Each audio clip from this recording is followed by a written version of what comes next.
African Union Commission national anthem.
Good morning, everyone.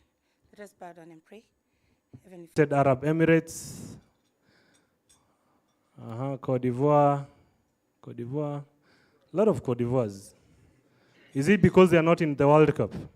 There's no one from Ghana. There's no one from Ghana? There is. They're just here, but are you getting confused with it? No, I don't want you to raise your hand. I want you to type there. All right, so have we typed there? Great, great. So I see we are quite represented here. So let's go to the second question.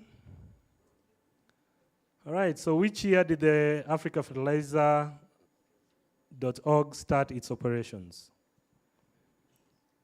So which year did they start their operations?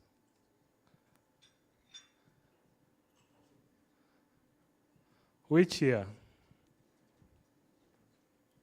I'm still waiting for more responses. We are at 26, I think. And we are slightly more than that. So let's keep on sending our responses. I see you. I have a gift actually for whoever gets this. I have a fantastic gift. You'll love it. I mean, you'll always cherish it. We are at 39. A few more.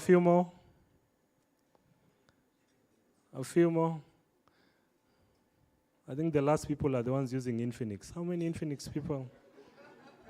Yeah, because the processor is a bit slow. All right, so great. So the third question. Oh, wait.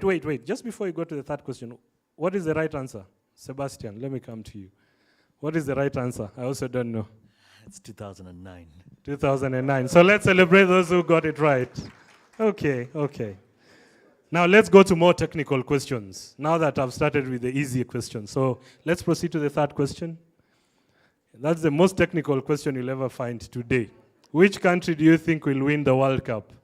We have Saudi Arabia, we have Ghana, we have Morocco, we have Brazil and England. Have you typed there? Why? You're French? No, but France will be eliminated, I think, next week or something. Round of 16. Take that to the bank. All right, which one? I want more answers. We are at 29. We are at 29. I want more answers, more responses. Infinix Nation, we are waiting for you. Saudi Arabia beat Argentina. Those guys are not easy to play with. They will actually surprise many. We are at 45. So all of you think Brazil will win the World Cup? Most of you? Based on data. Yeah, trust data. Trust AI. All right. All right, let's go to the next question. No one believes Ghana will win this World Cup. They can. I actually believe they will. They play super. Senegal, neither here nor there. But all right, so let's go. Yeah, so I believe most of us have been to this country in one way or another, whether you came in the other day or you live here or you visited here several times. So just list 1 or 2 or 3 things that you love about this country. I'd like to hear what you guys think of our country. If you write anything negative, we're deporting you right now.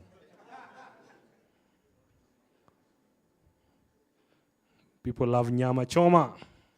Friends, fun people, pilau, nyama choma. Freedom, just write it down. Oh, it is. All right. Dynamic economy, chapo smoky. That must be a Kenyan from UON, University of Nairobi. People, I see a lot of friends. I see friends. All right, I see good things. We're still waiting for our number 45. That's our magic number for today, for now. Dhufu. Who said dhufu? Do you know what dhufu is?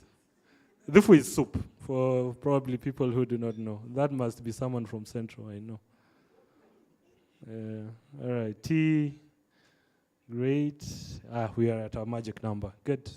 I see you guys love a lot of things about Kenya. No one talked about Tusker, and that is what we use to brand ourselves out there. No one talked about athletics. No one talked about our president. You guys should be. Anyway, let's go. The next question.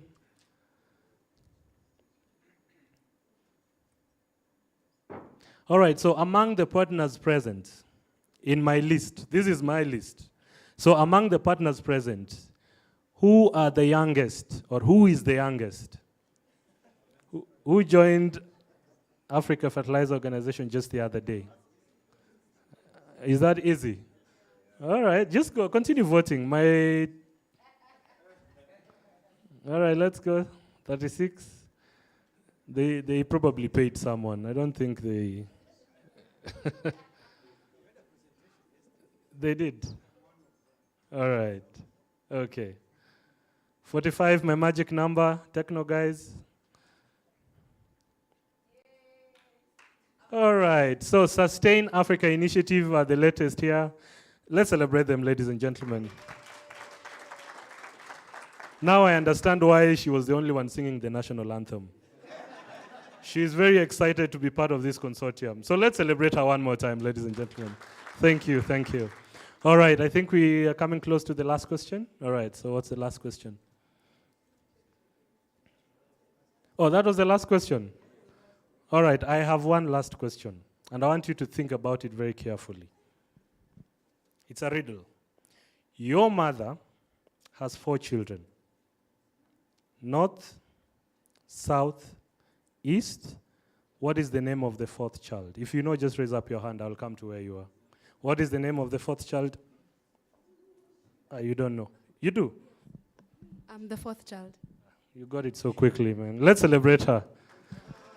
All right, so right now I have a fantastic team that I'd like to bring on stage. Ladies and gentlemen, let's give it up for head boy dancers.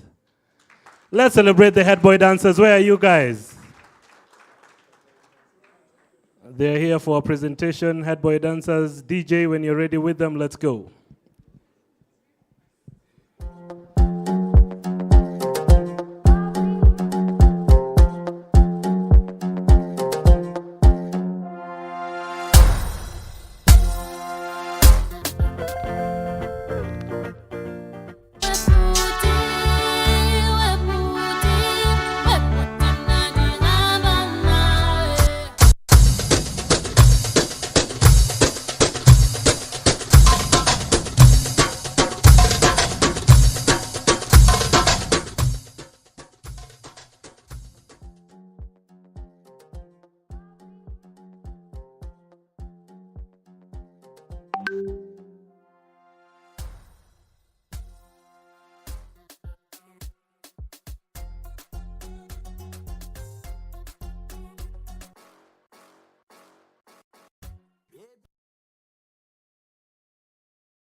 That's the other thing we love about Kenya. We have a lot of songs we don't even know which one to start with.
Who used to teach us those dance moves is Sebastian, but he retired to go and work on Fertilizer. He's a smart man. You know, that job has a time frame. Fertilizer has no time frame. All right, so just to set the agenda, I'd like to invite Charlene, who will now set the agenda for the day, tell us what to expect, what to look forward to. And also, just to give us a heads up, we have a sketch artist at the back there. So at some point when we get a break, you'll probably pop in and see what he's doing. He's probably capturing all that we are talking about. We have members of the press. So if you want to be on TV today, it's been your dream. We have a few there, you'll just talk to them. So karibu sana, Charlene. Hello? Okay. Thank you, MC. Honorable representatives from across the continent, Ministry of Agriculture in Kenya, Ethiopia, Ghana, Nigeria, Mozambique, Tanzania, and Zambia. Representatives from IFA, the Fertilizer Association of Kenya, Mozambique through AMOFAT, the Fertilizer Association of Malawi, and all private sector companies, including manufacturing and trading companies presented, and representatives from our friends in the Africa Union Commission, FAO, donors and development partners, such as Bill and Melinda Gates Foundation, USAID, AGRA, Gatsby, and their consulates represented, our distinguished delegates, both in person and virtual, ladies and gentlemen, good morning. Welcome to the AFO launch. It's been quite a process. We've had, I think it's been a 2-day event. A number of you have been part of the process from yesterday. My name is Charlene Migwe Kagume from Development Gateway. We call ourselves DG in short, because it's a bit of a mouthful. But we are a development partner who's been working with africafertilizer.org for, I think, the last 5 years, supporting with data, their data innovation work, data collection, and supporting with building the site that we'll see today. My role now is to take you through our agenda of the day. And we started yesterday, where we had insightful discussions with a number, I think most of you in the room, that set the stage for today. And the discussions were split into two. So we had policy and availability. We had a discussion on policy where we spoke about the kilogram per hectare and the Abuja Declaration.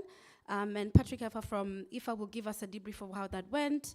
And we also had a discussion on availability, a heated one on what countries are going through with the crisis right now and what are the current responses from both private sector and government. But today we hope to put everything into perspective and the data at the center of all, in perspectives of informed decision making to address some of the challenges the space is going through. So how are we going to do this? We're going to start with opening remarks from all the partners, so IFDC and Development Gateway. And then we'll have a brief overview. How many of us have ever seen Africa Fertilizer work with the IFDC before? Put up your hands. Anyone? Come on, guys. IFDC, AFO, anyone who's worked with them? Good, good, good. So meaning that this is a launch for all of us. The dashboard and what we see today, the data, the charts, everything we see today is an effort of everyone here collectively, where we've seen AFO co-design the dashboards, ask for your feedback on the data, working with new stakeholders, such as I can see Ethiopia is here, we're starting to engage, Mozambique, Malawi. So it is really a celebration of all the work that's come together. From there, we can't have a launch, of course, without the keynote address. We'll have the chief guest, P.S. Harry Kimutai, representing the Cabinet Secretary of Agriculture. Can you hear me? Can you hear me? Oh, okay. Okay. Then we will then have an interesting panel discussion facilitated by Sebastian, and we will go through a recap of the discussions yesterday and discuss key discussion points around data-driven decisions for African food systems. Then we will go through how we arrived at the dashboard, so a collaborative process in how the dashboard was built, and then the big reveal that we're all waiting for. So africafertilizer.org, Fred will take us through the dashboard itself, and then a vote of thanks. So it's our hope that you enjoy today. I think the MC said technical end? Technical end? Thank you. So we hope to enjoy as well as discuss key issues in the sector. Thank you all.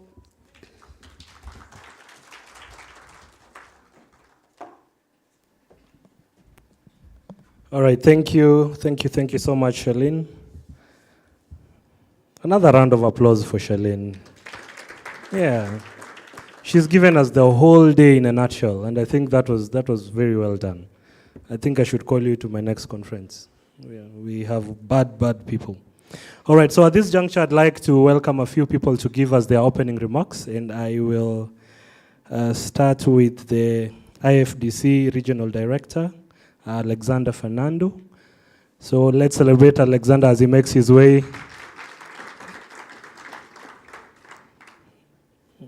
Karibu sana. Good morning, everyone. That was really a very rousing welcome with the dancers and the introductions and the overview of today's event. I understand the Honorable PS is just arriving into the building, but let me start by my prepared remarks today. So, Honorable PS from the Ministry of Agriculture and Livestock Development, the Honorable Harry Kimutai, representing the Cabinet Secretary of the Ministry of Agriculture, representatives from the various ministries of agriculture that we have here today. We really have excellent representation, not only from Kenya, but also Ghana, Zambia, Ethiopia, Mozambique, Tanzania, and Nigeria. Thank you also for representatives from the International Fertilizer Association, IFA, also the Fertilizer Association of Kenya, of Malawi, and of Mozambique, and also the many representatives from the fertilizer sector, blenders and manufacturers present today. Representatives from the African Union Commission, FAO, also donors present here today, and development partners, including the BMGF, Bill and Melinda Gates Foundation, USAID, AGRA, Gatsby Trust, our distinguished delegates who are both here in person and online. Really welcome, ladies and gentlemen. So on behalf of IFDC and also AFO, I'm really delighted to welcome you here to the launch and rebranding of Africa Fertilizer. My name is Alexander Fernando. I'm the Regional Director of IFDC for East and Southern Africa, based here in Nairobi. Before I go into a brief overview of the history of AFO, I'd also like to introduce IFDC a little bit to you. We're an international non-profit organization formed in 1974. And interestingly, some of you may remember it was also a time of crisis. There were high oil prices that led to high fertilizer prices. And IFDC was really formed with a mandate of bringing materials for much more better outcomes, better soil health, and better environmental stewardship. Our research team at our headquarters is implementing a USAID-funded Soils Consortium project, which brings together various US universities, international agricultural research organizations, and also national research organizations. And most recently, the Soils Consortium was awarded a USAID-funded Space to Place program to address the current crisis, and that's being rolled out in several countries in Africa. And it will enable the delivery of spatially appropriate soil management fertility recommendations that are guided by soil maps. This is the space component, together with farm characteristics, slope characteristics, and the application with smallholder farmers. And this is the place part of the program. We've also played a key role in working with governments and the private sector on enabling environment issues. And in Kenya, in 2018, we launched the Kenya Fertilizer Roundtable that brought together actors from across the space. We had government, development partners, industry, researchers, and of course, a lot of sponsoring partners as well, including Gatsby Trust and others. And from here also launched the Kenya Fertilizer Platform, which is really a very neutral space to bring together these actors to discuss and debate key issues in the sector. As many of you know, IFDC played a key role as a technical partner supporting the African Union in the first Fertilizer Summit in Abuja in 2006. And it was out of this in 2009, as we now know, that AFO was formed, africafertilizer.org, and it was with key funding from the International Fertilizer Association and also FAO that led to the forming of fertilizer technical working groups. And these are really still a key foundational part of the way that AFO and our partners conduct validation of fertilizer statistics. We heard some of it in one of the side sessions yesterday. I'm sure you'll hear more about it today. But these fertilizer technical working groups bring together representatives from ministries of agriculture, fertilizer departments, customs, revenue authorities, of course also industry, to validate national statistics, which then go into FAO stat and onto the large international data sets. So 2009, when AFO was formed, was really a time when there was very scant information on fertilizer markets in Africa. It was also a time when the sector looked very differently. There was very little manufacturing and also very little blending happening on the continent. That has certainly changed dramatically. And now, from these early origins, africafertilizer.org is really the preeminent source of public fertilizer market information to inform decision makers, both from the public sector, from the private sector, and from development partners on key actions going forward. In West Africa, we also collaborate very closely with Bill and Melinda Gates Foundation. And this was initially tasked with developing fertilizer dashboards in key countries. The first three countries were Kenya, Nigeria, and Ghana. And it's now being rolled out to 5 additional countries: Ethiopia, Mozambique, Malawi, Zambia, and Senegal. Development Gateway is also one of our key technology partners, and today you'll see the AAP. And there are several other technical partners that are involved, and I'm happy many of them are in this room: AFAP, APNI, AGRA, IITA and of active participation. And also thank you very much for your role as a key partner in africafertilizer.org going forward. So thank you very much and welcome.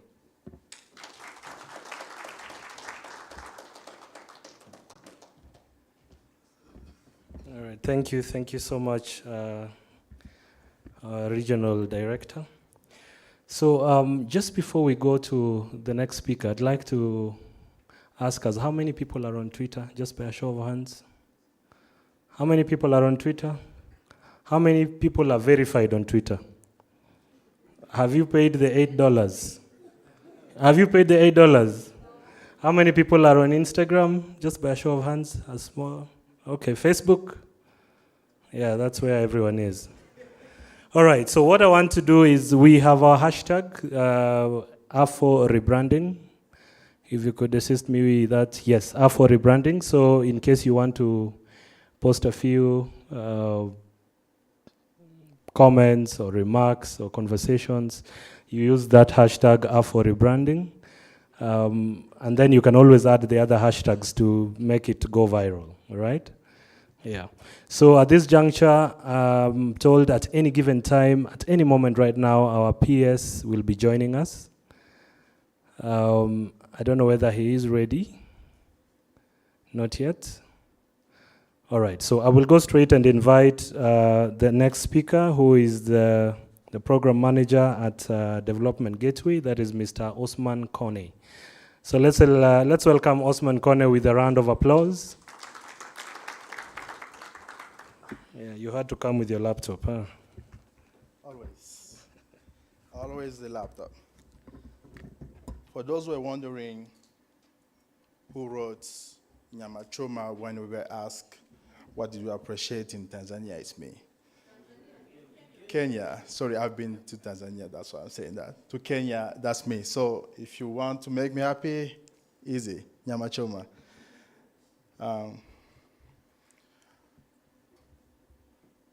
Honorable PS Ministry of Agriculture and Livestock Development, Honorable Harry Mikimutai, representing the Cabinet Secretary for the Agriculture, Honorable Mithika Linturi, Honorable representatives from the Ministry of Agriculture in Kenya, Ethiopia, Ghana, Nigeria, Mozambique, Tanzania, and Zambia,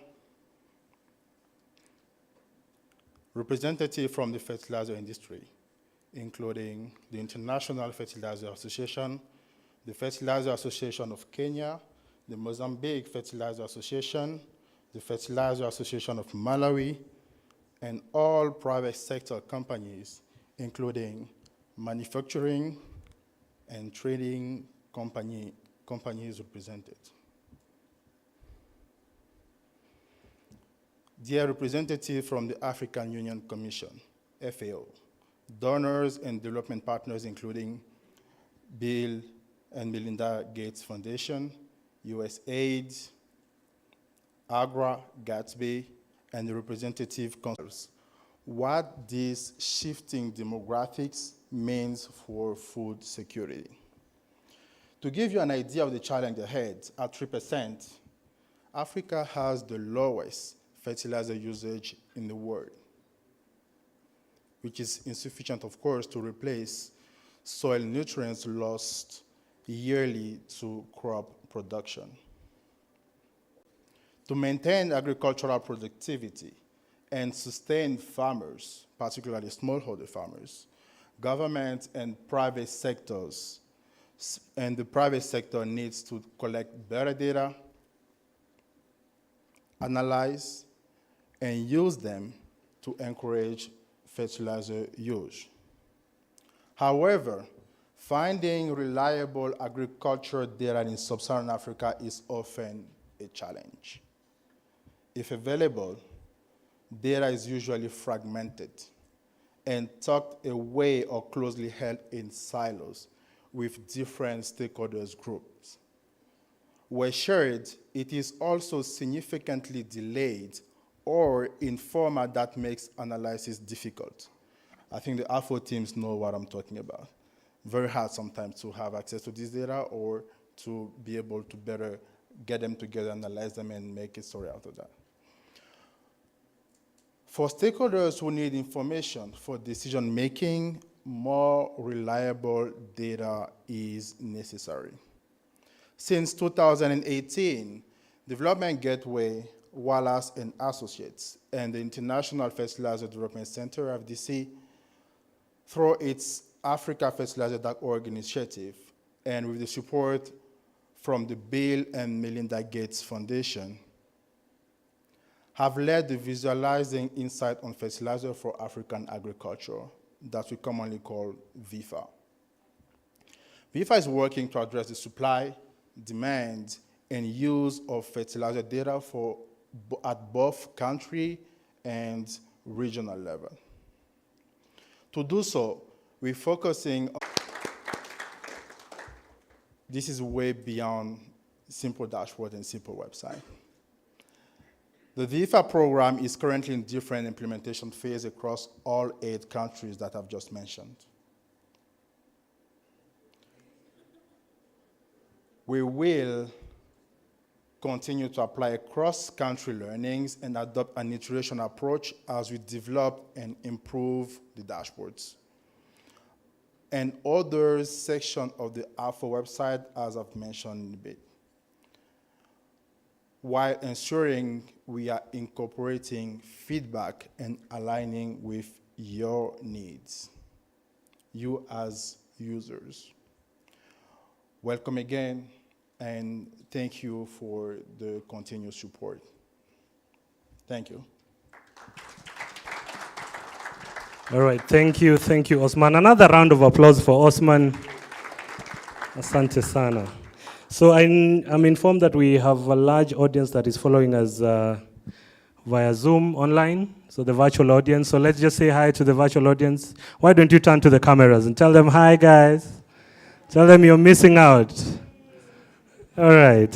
So the guys and who are joining us virtually, what you could do is you could post the flag of your country where you are from, or you could just do a high five to us, and then we'll be on. So I will kindly ask that we stand as we welcome our guest of honor, who is the PS from the Ministry of Agriculture and Livestock. So kindly let us be on our feet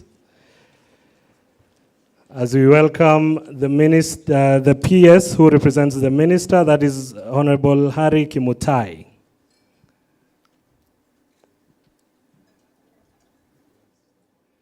That's not the one.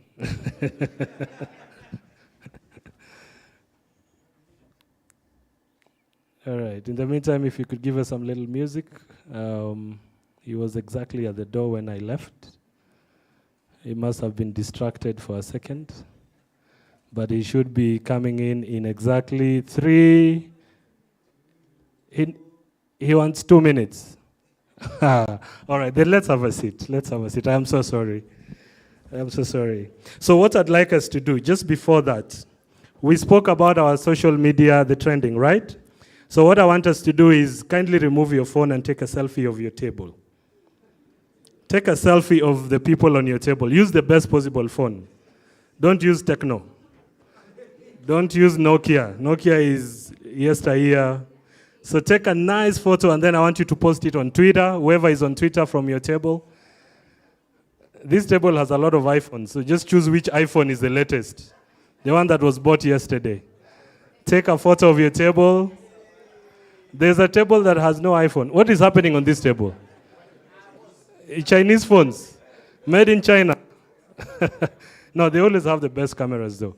So once you've done that, I want you to post the photo on Twitter under the hashtag AFO Rebranding. The best photo will get, the best table will get a gift. So just make sure you have the best possible poses. Which one? There's someone who wants to send on email. We are not looking at email. All right, have we, that table at the end, have you taken a photo? Is it those nice photos? All right. And which other table? This table of 2 people? You've taken one? All right. Are you uploading? I also want you to tag the people on your table. So that means you follow them. Just follow them so that you share with them the photo that will be killing, the photo that will be fire.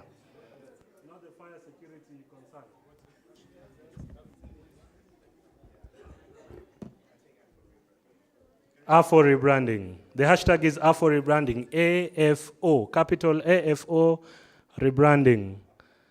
And then you can always add hashtag soil health, hashtag food security. There are quite a number of hashtags there. Have you taken those photos? All right. So in a minute, we'll probably be looking at them. I don't know whether we can have them shared on the screen. Can you probably share the hashtag and see how many photos, which cute photos have been shared?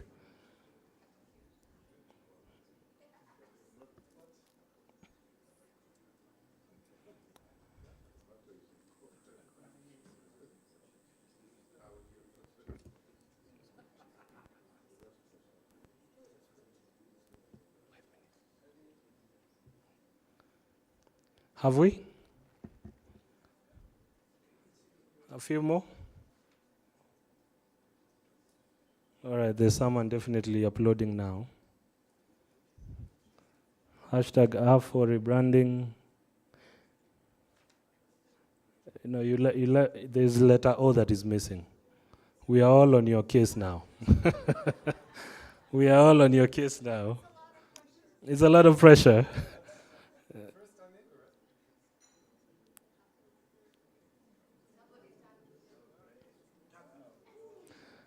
All right, so who has like 10,000 followers? That would be our influencer of the day. Who has 10,000 followers?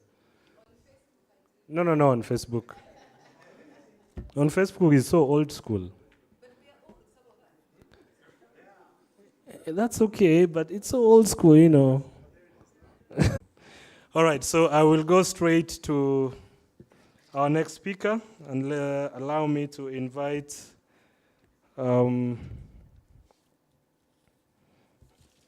sorry, I think Charlene took all my papers here.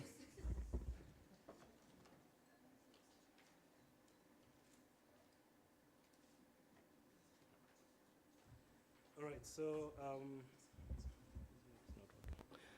so allow me to invite,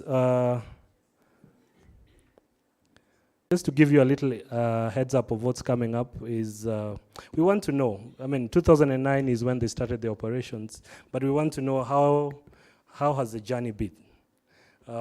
What have been the ups, what have been the downs, what have been the successes probably that they've experienced, what have been the not so successful, we call them the learning opportunities. And to bring us that, we'll have Sebastian, but for the time being, we'll have a video to play. We are ready? Good? Great. On the 12th of June 2006, the African Union Special Summit of the Heads of State and Government was held, where a 12-resolution framework dubbed the Abuja Declaration on Fertilizers for an African Green Revolution was adopted. It sought to guide the sub-Saharan African countries on the measures to take to improve soil health and revolutionize farming by increasing sustainable fertilizer use. Given the strategic importance of fertilizer in achieving an African green revolution to end hunger, the Abuja Declaration resolved to increase the use of fertilizer from 8 kilograms per hectare to an average of at least 50 kilograms of nutrients per hectare by 2015. One of the success stories to emerge from the summit was the work of AfricaFertilizer.org, an initiative of the International Fertilizer Development Center, IFDC. AfricaFertilizer.org began its operations in 2009. Since then, the initiative has been fostering and coordinating partnerships and data sharing mechanisms to provide information on two main areas. First, fertilizer statistics in production, trade, consumption, prices, production capacities, and use by crop. Second, fertilizer market intelligence, including fertilizer policies and regulations, subsidy programs, business and product directories, publications, applications and use. For the last 13 years, AfricaFertilizer.org has collaborated with global and regional partners, including the International Fertilizer Association, IFA, Argus Media, the U.S. Agency for International Development, USAID, the Bill and Melinda Gates Foundation, Development Gateway, and OCP on fertilizer market systems development in Africa. AfricaFertilizer.org has been providing statistics on fertilizer production capacities in the continent, trade and import statistics, national and regional fertilizer consumption figures, fertilizer prices at global, port, and retail level, and national fertilizer use by crop. AfricaFertilizer.org is also providing market intelligence on fertilizers to highlight fertilizer policies and regulations in various African markets, track fertilizer subsidy programs, contribute to business and product directories, and provide monitoring and early warning systems tools. Some of the notable milestones AfricaFertilizer.org has been able to achieve include development of specific country dashboards that are a one-stop shop for fertilizer market information in work that now stretches beyond our website. AfricaFertilizer.org is rebranding to Africa Fertilizer. While we may have a new look, our commitment The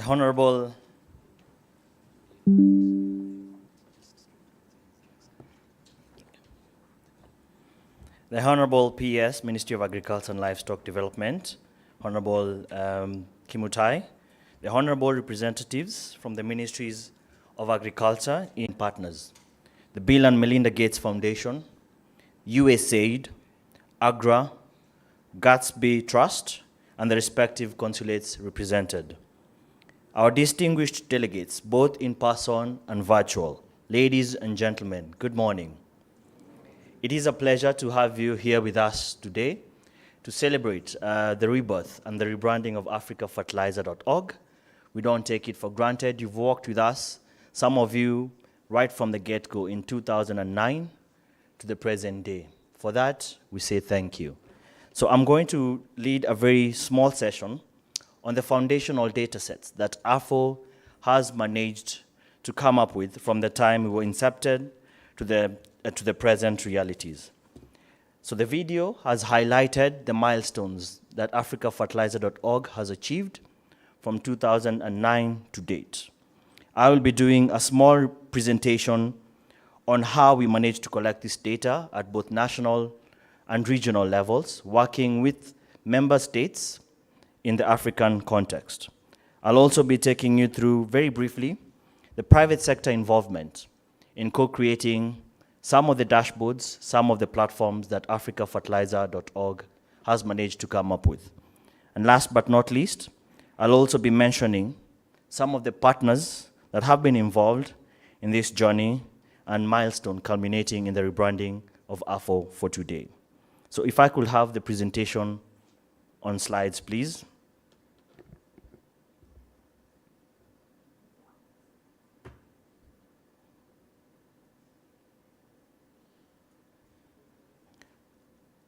So next slide, please. So AfricaFertilizer.org, to put it into perspective, what have we been doing in Africa for the last 13 years, if you ask yourself? For those of you who've interacted with some of the deliverables and outputs that we've managed to come up with, could answer very succinctly. But for someone who's interested in knowing what AfricaFertilizer.org has done, let me just frame it for you in two broad areas. We are very heavy on fertilizer statistics. We do trade analysis for sub-Saharan countries, to be precise, 20 countries in our beautiful continent in Africa. So we map prices from FOB levels, freight assessments, landed CFR prices, all the way to the retail level with the farmers. We also do track statistics on consumption. We do trend analysis of how the different countries are faring on to advise both policymakers as well as business owners in those respective jurisdictions. We are also very competent in fertilizer market intelligence. So anyone who's in the fertilizer business will attest or will give testimony to the role that data, especially in the fertilizer space, does or bears in informing what moves they make. Before governments can craft their subsidy programs, they have relied on our data to sort of set the market and do their own assessments.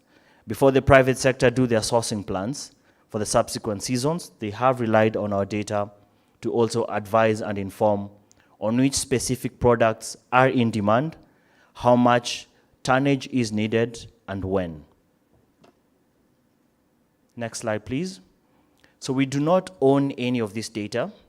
We work together with partners. So through a co-creation process, what we call the Fertilizer Technical and Working Groups, or in short, FTWGs. We work with national governments, customs officials, the private sector, research organizations, development partners. And in a series of 3-4 days, we hash out the numbers and come up with a validated position. So if I tell you that the consumption for Kenya is 700,000, was 700,000 in 2021, that is true position, and it can never be refuted or disclaimed anywhere. That's how strong our validation process is.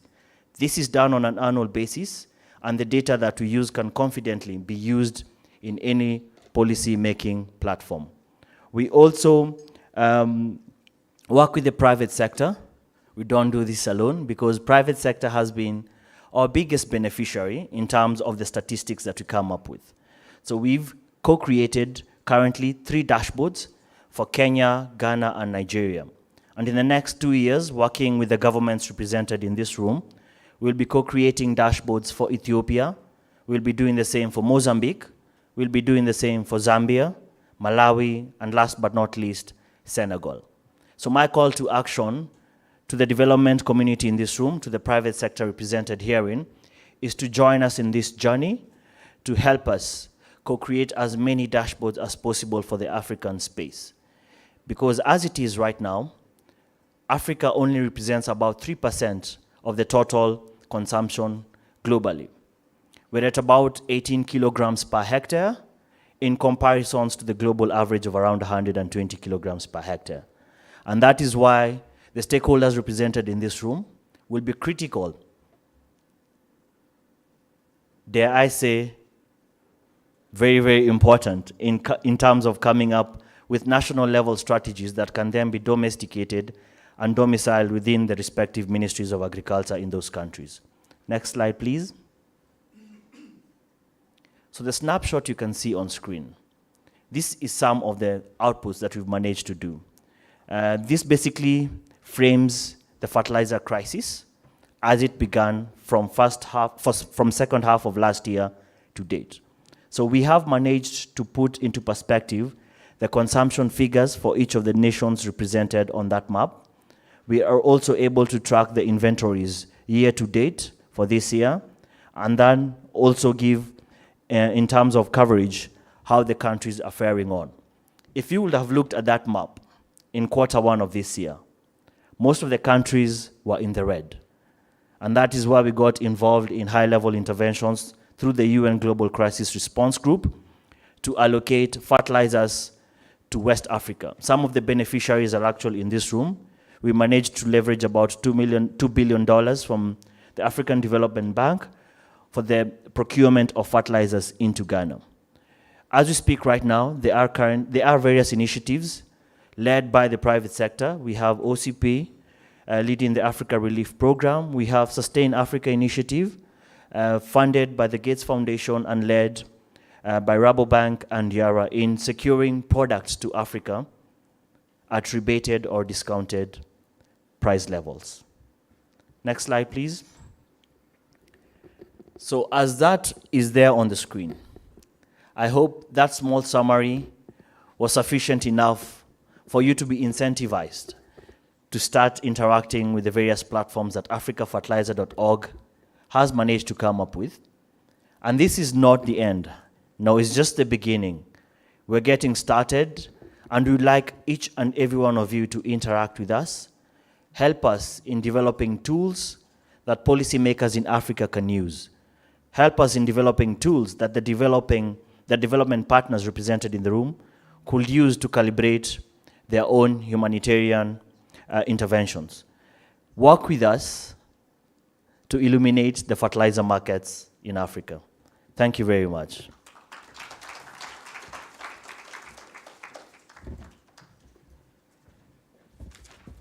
Another round of applause for the program lead.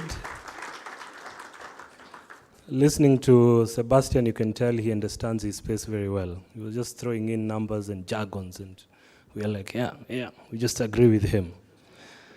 All right, so Honorable PS, Ministry of Agriculture and Livestock Development, Honorable Harry Kimutai, who is representing the Cabinet Secretary for Agriculture, that is Honorable Mithika Linturi, Honorable representatives from the Ministries of Agriculture in Kenya, Ethiopia, Ghana, Nigeria, Mozambique, Tanzania, and Zambia, representatives from the fertilizer industry, including the International Fertilizer Association, the Fertilizer Association of Kenya, Mozambique Fertilizer Association, the Fertilizer Association of Malawi, and all private sector companies, including the manufacturing and trading companies represented, representatives from the African Union Commission, FAO, donors and development partners, including BMGF, USAID, AGRA, Gatsby, and the respective consulates represented here, our distinguished delegates, both in person and virtual. Ladies and gentlemen, it is my esteemed pleasure to invite our guest of honor today, the PS Ministry of Agriculture and Livestock, Honorable Harry Kimutai, to make his remarks. So let's celebrate him as he makes his way.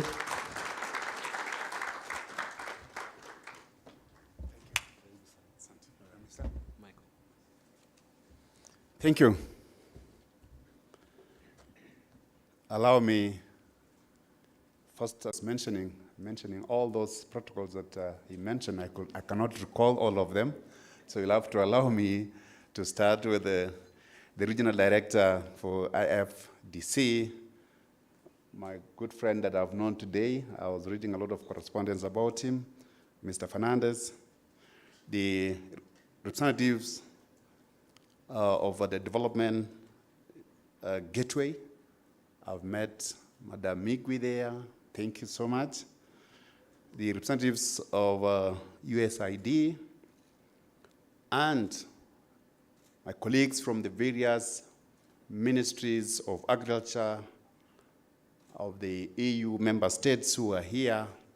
I know we are many, and the list is long, and I'm happy that you've come to join us today here in Kenya, and I want to welcome you all to Kenya. I hope you're having a nice day. I've been told that yesterday was wonderful, and even today is going to be more better. So ladies and gentlemen, all protocols observed, I am excited to be part of this auspicious occasion of the launching of the revamped new fertilizer.org website. Let me start by giving you statistics, because it is important to have statistics so that you know where you're going. And Peter mentioned about Nduva really using figures to explain some of these.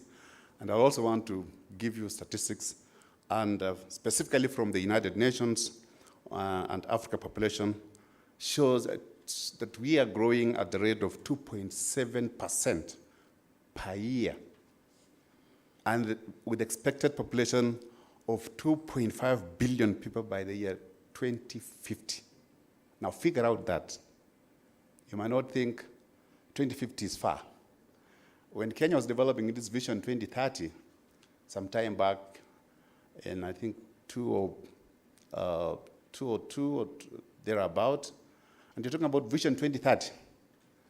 But if you look back now and see where we are, and we are just 8 years to Vision 2030. So what have we achieved? So we are going back to our statistics and to confirm what have we achieved within our Vision 2030. I'm trying to tell you, ladies and gentlemen, that when you talk of Vision by 2050, that our population will be hitting 2.5 billion, take it that it is true. And I think it will happen, and we have to get ready. In Kenya, Our constitution gives us the obligation of ensuring that every person is free from hunger and has adequate food of acceptable quality. Now, that is the mandate that the Kenya government has given itself, and it is clearly enshrined in the constitution. So then, with that mandate that the people give us, as a government, we have to make sure that we strive to achieve that where we give our people food, and they should not be hungry, and it's not just food, it should be of acceptable quality. It is nutritious. So we put that also in our vision of development, that we must have 100% food and nutritional security. So it's going into even the security of the nation itself. So in order to feed our people, we need to put in place strategies that will ensure that we are able to feed our people sustainably, and that the factors of production are optimally and are within the reach of our producers. Now, the key thing here, ladies and gentlemen, is soil fertility. That shows what is the health of our soil. And that determines the ability of our soil to supply adequate required nutrients to support the plant growth and production of the yields that can enhance achievement of food and nutritional security. And indeed, I am happy that through the continued partnership with the IFDC and other development partners who are present here today, my ministry has progressively made good strides in addressing issues related to soil fertility. Today, we are gathered here in recognition of the importance of the fertilizers, which, if efficiently and effectively used, can contribute to more than 30% of our crop yields.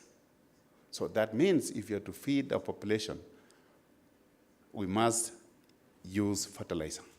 And the soil health is critical, we have been told. Sometimes you just assume that human health is very important.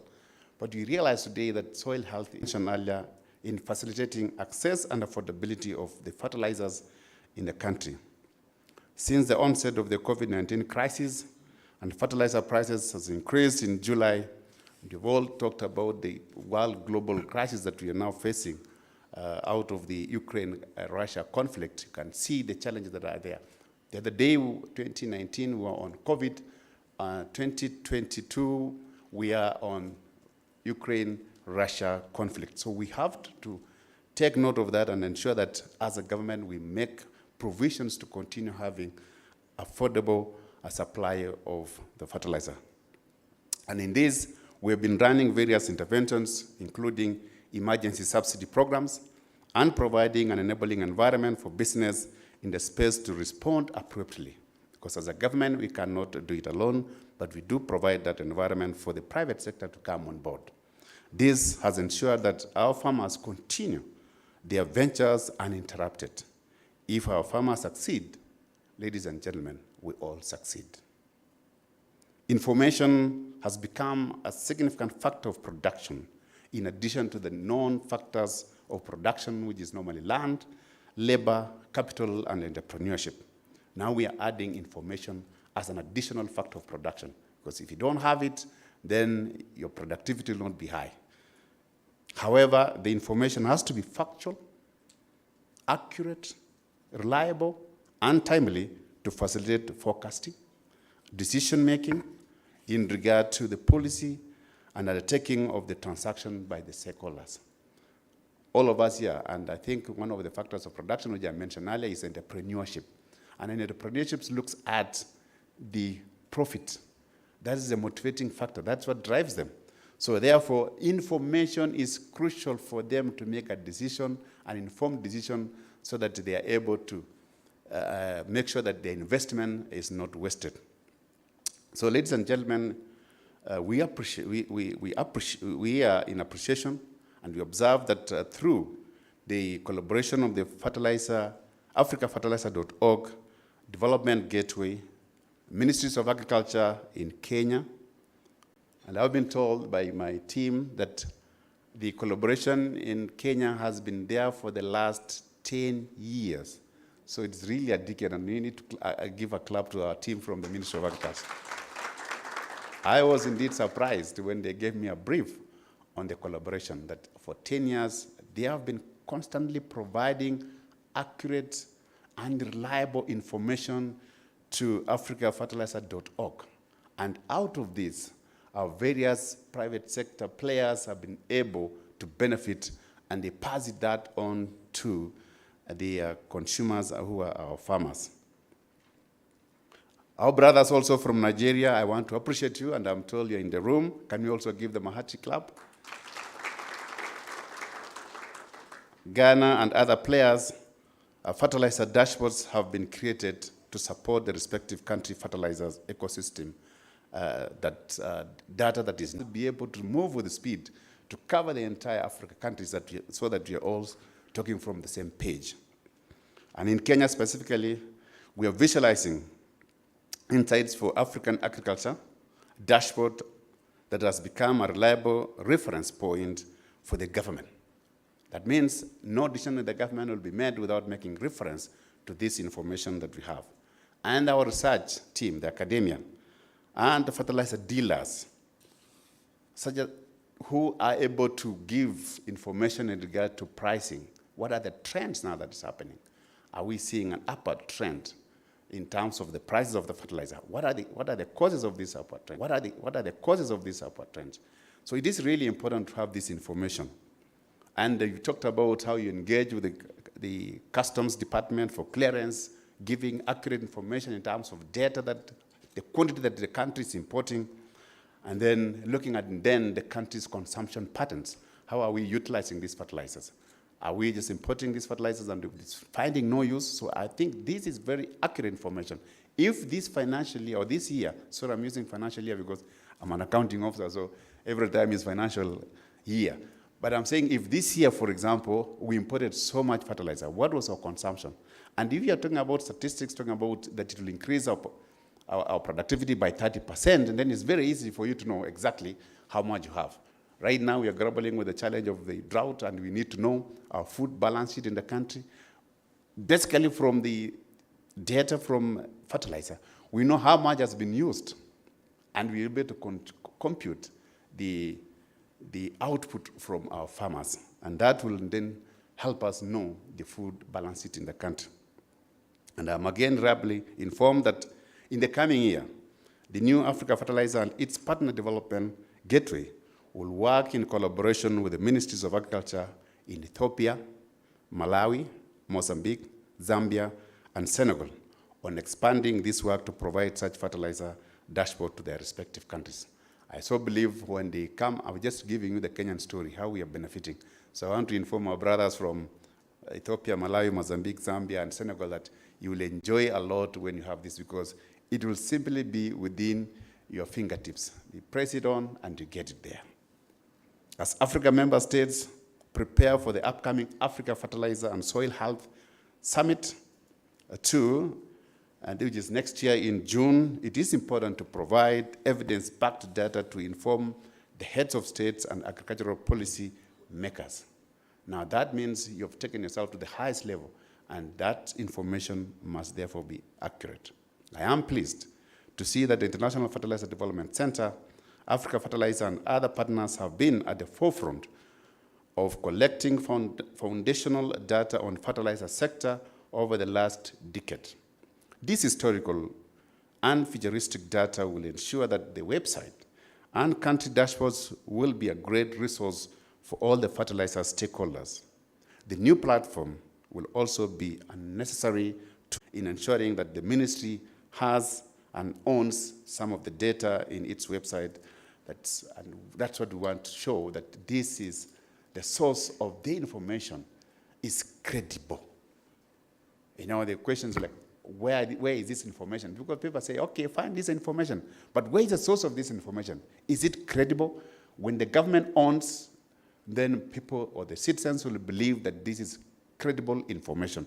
So I want to urge our development partners to continue now collaborating so that we have this information across and within also the government reach, so that we don't give you the information and you continue consuming it. And then when you question, where is the source of this information? You start looking up and say, okay. And then that's the time when you say, as a ministry, we come in to support you and confirm that indeed. And if you make reference to the Ministry of Agriculture, you get the same information. So my brothers from across Africa, I think this is something that we need to embrace and make sure that we build it within our system.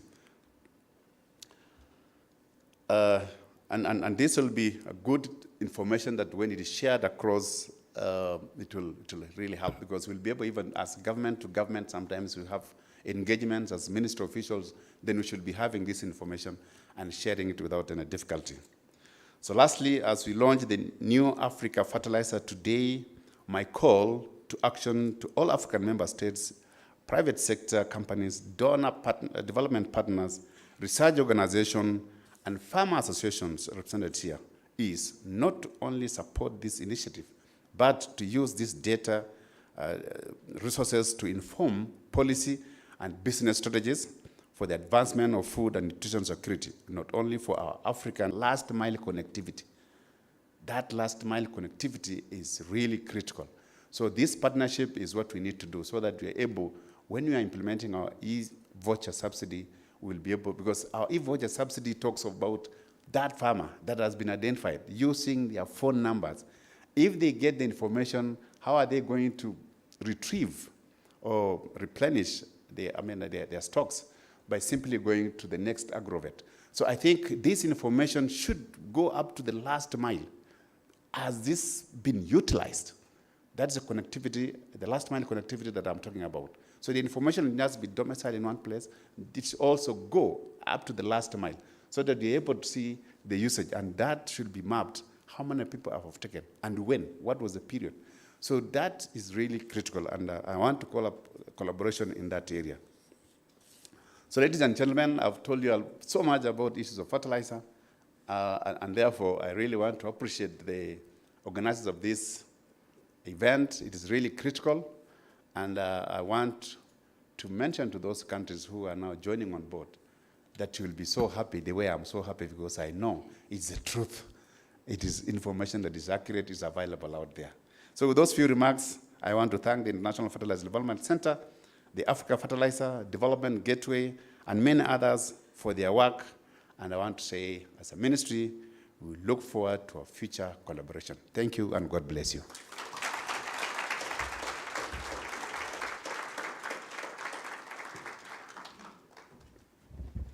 Another round of applause, ladies and gentlemen. Thank you so much, our PS.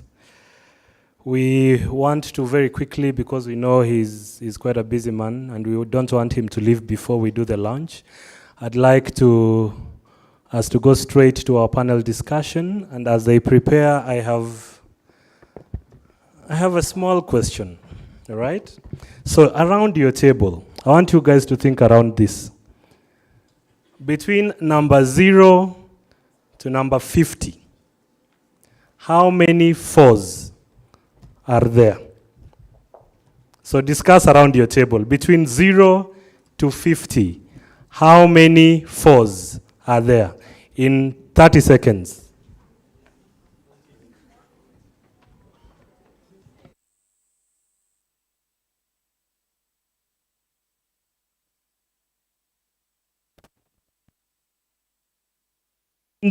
And 50. So what is the answer between you and you? So who do we stick with, you or him? No, I'm choosing one. All right, you start. Kindly start. Finally here. One, kindly start. Anyone on this table? You're still using a calculator. Anyone, any other? This table has no answer. 15. Kindly stand. 5, kindly stand. This table, 15, kindly stand. All right. Yes, that table. Just shout it out. I will hear. That table. 0. Kindly stand. That's very interesting. 1, kindly stand. This table, 15, kindly stand. All right. So as I invite Sebastian, I want us to count together. All right. All right, between 0 and 9, how many 4s? 1. Between 10 and 19, how many false? One. So far we are at two, right? All right. Between 19, what was the number? Between 20. And I'd like to call onto the stage very respectfully our Honorable PS, Honorable Kimutai, to join us on stage. A round of applause for him, please.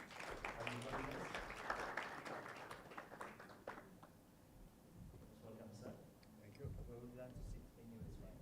I sit in the middle so that I make a divide. Thank you very much.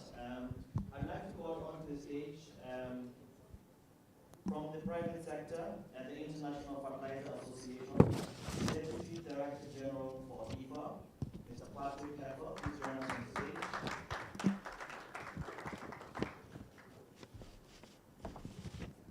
Thank you very much. So that we have as much time as possible to delve into the issues around fertilizers. So ladies and gentlemen, welcome to this panel. And we'll have a Q&A session at the very end. So if you have any queries that you'd want to front to any of them, please feel free. So Honorable PS, I'd like to start with you. With regards to fertilizer consumption and fertilizer uptake in Kenya, in this space, what is the government doing to provide an enabling environment to ensure that farmers are adequately serviced and have access to fertilizer? Thank you, Sebastian. I think I was mentioning in my speech, you must have, if you're listening to me carefully, you saw the minister trying to articulate the issues on how we as a government, what programs are we putting in place. And I made reference to even our constitution to make sure that we have to make sure that we feed our people, and therefore, what are the tools then that we need to make sure that we're able to achieve that within our constitution? What we've put in place is a various acts of parliament that rise. But we've gone further also to develop what's called the National Soil Fertility Management Policy that then is going to regulate and provide guidelines on how we are going to make use of fertilizer. There's a lot of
months, we've realized that we have to come up with solutions, innovative solutions around how do we ensure that there is availability of fertilizer.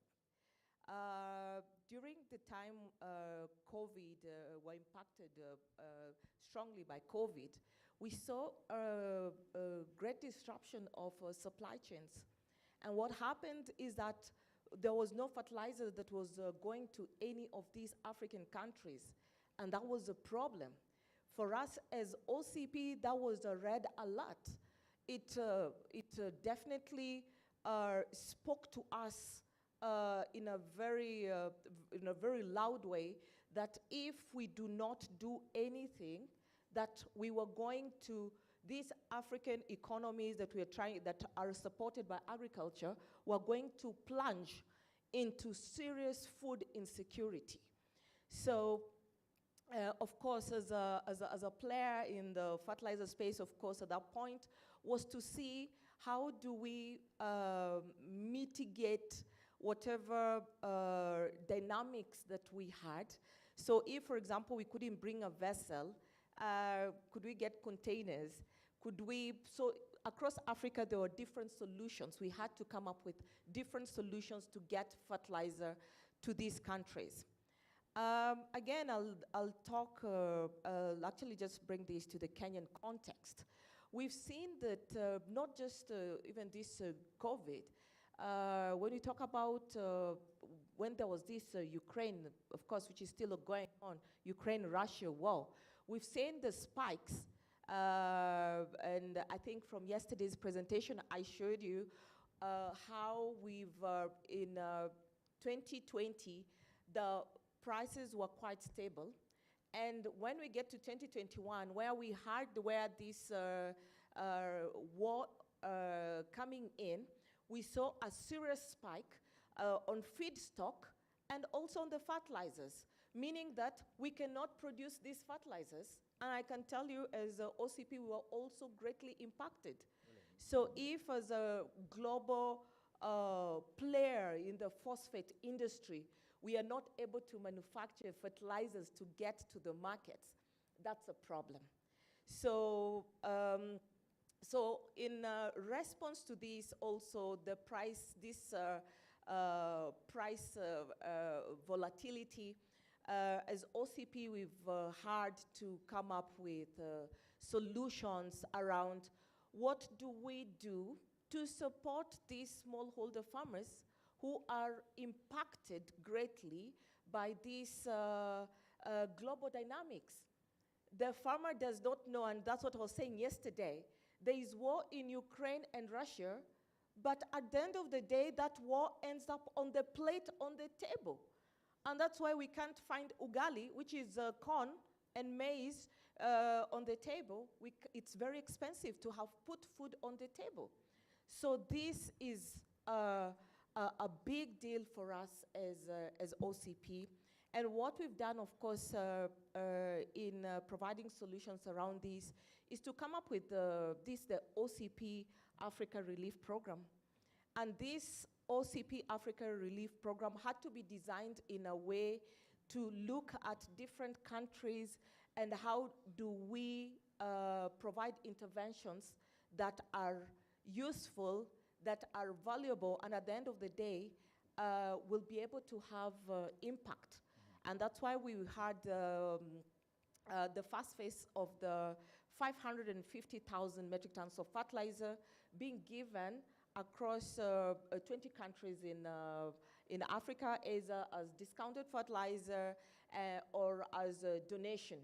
So of course the donation, it means that where we're providing donation, we are targeting, of course, the most vulnerable farmers who are not able to even plant to get food. So again, going forward, we're thinking that, okay, these 550,000 fertilizers which we are providing for the relief is actually not adequate.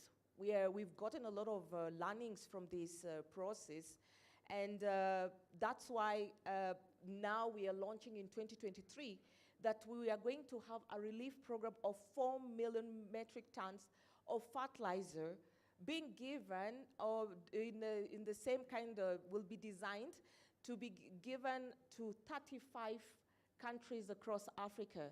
So we are scaling these initiatives, and I would like to say that in line, of course, with our theme here in the conference, that a lot of these decisions that we are making, they are only strengthened by the data that we get out of these initiatives.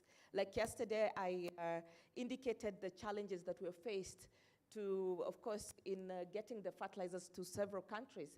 So that is data that we're working on, and it helps us to improve our decisions on a day-to-day basis. So, of course, as opposed to long-term contracts is disruptive, because what happens with the private sector players, number one, they don't know the quantities the government is going to buy. So they hold the distribution or supply of fertilizer or orders because they do not know how much quantities the government is going to tender for, and they put it on hold. Now, putting it on hold, that means there's going to be a shortage in supply. And therefore, you only need to know what is the, because we've talked about that platform. It tells you how much has been imported, quantities, and all those things. So you're a businessman. You look at it and say, oh, hold on first. Kenya is buying so much, and Kenya, their consumption is so much. So if they've bought this much, I only need to supply this much to Kenya market. So what has happened? The tenders has disrupted the pricing issue, because these prices can just go up because of that information alone. So what are we doing as a government? And I think that's where I talked about the e-voucher system. If the government is providing subsidy, let the subsidy just be uptaken by the farmer so that they go and pick it or redeem it from the nearest agrovet. We do not need to do the tenders. Let the private sector come in, know the consumption pattern of the country, bring those if the government wants to, because after all, it's not going to create an extra land for use of this fertilizer. It's simply the same pattern, but we are coming in with a program to support our farmers, to incentivize our farmers to invest, because the cost of fertilizers keeps on going up because of things that are beyond the farmer. As you said, Madam Karimi, the Ukraine-Russia conflict has nothing to do with our farmer. Our farmer wants to go to the farm. He looks at the rain and says, it is coming. This is the season I'm supposed to plant. So we have to come in at that particular time to allow to absorb the shock on behalf of the farmer. And that's why we give the subsidy. So that's really critical for me. I want to agree with him that we have to change our model, the business that we're doing. And it's not our business as a government to do, as a government to do business. So I think I agree with you. Formulations, that's why we have policies now to guide the formulations, the blending of fertilizer. That comes in now very clearly, which informs the issues of tariffs now. We've got to look at the tariffs. When you do formulations, then you come in with the issues of tariffs, which tariff will then be applicable. So coming now to your policy, what are we doing to spearhead as we go into the Africa continental free trade area? I think the issue is to remove non-tariff barriers. We all agree that sometimes we want to protect our markets. And we protect our markets, definitely it calls for reciprocal measures that will be used against you. So what you're simply doing is you are shooting yourself on the foot. So if you lift these non-tariff barriers, definitely you will have a leeway to negotiate and talk to the partner, the trading partner, say, I have removed this. There should be no barriers here.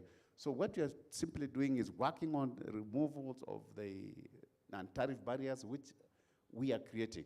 And that's why if you look at what the government policy has been, is make the ease of doing business in the country, for example, needs to, we need to increase efficiency. So we have actually, in terms of ease of doing business now in Kenya, we are among I think we are doing very well in that area. And therefore, what does it mean? It means that we can bring in private sector to come and invest so that we're able to look at other supply trade with other African countries. And therefore, that's one way of where the government is coming in. So as a regional partner, we've also worked very closely because we do meet under the regional cooperation. we do and engage and see where the tariffs, I mean the non-tariff barriers coming from. And we negotiate. That comes either bilateral, where we have to remove them, agree, lift this, because it's always reciprocal. If you look at the non-tariff barriers, are always reciprocal. I give you today on fertilizer, you will hit me in another product. Simple and clear. So if you lift these non-tariff barriers things, you just trade in without any challenge. Thank you. Thank you very much for framing that very well for us.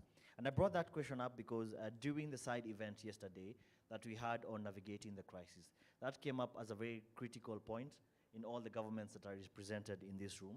There were calls to have a bit more harmonious regional integration in terms of taking advantage of this continental free trade area. There was also a bit more issues or discussions around how the different governments are crafting their own subsidy programs. There was some discussion on how can Africa, could we then consider manufacturing, ramping up the internal capacity as a way to ameliorate the shocks that are bound to happen. It's not when they will happen. It's not if they'll happen, it's when they will happen. So sticking still with you, Bonapies, do you think that ramping up manufacturing capacity in the African context is a sustainable solution? I can say that is a sustainable solution.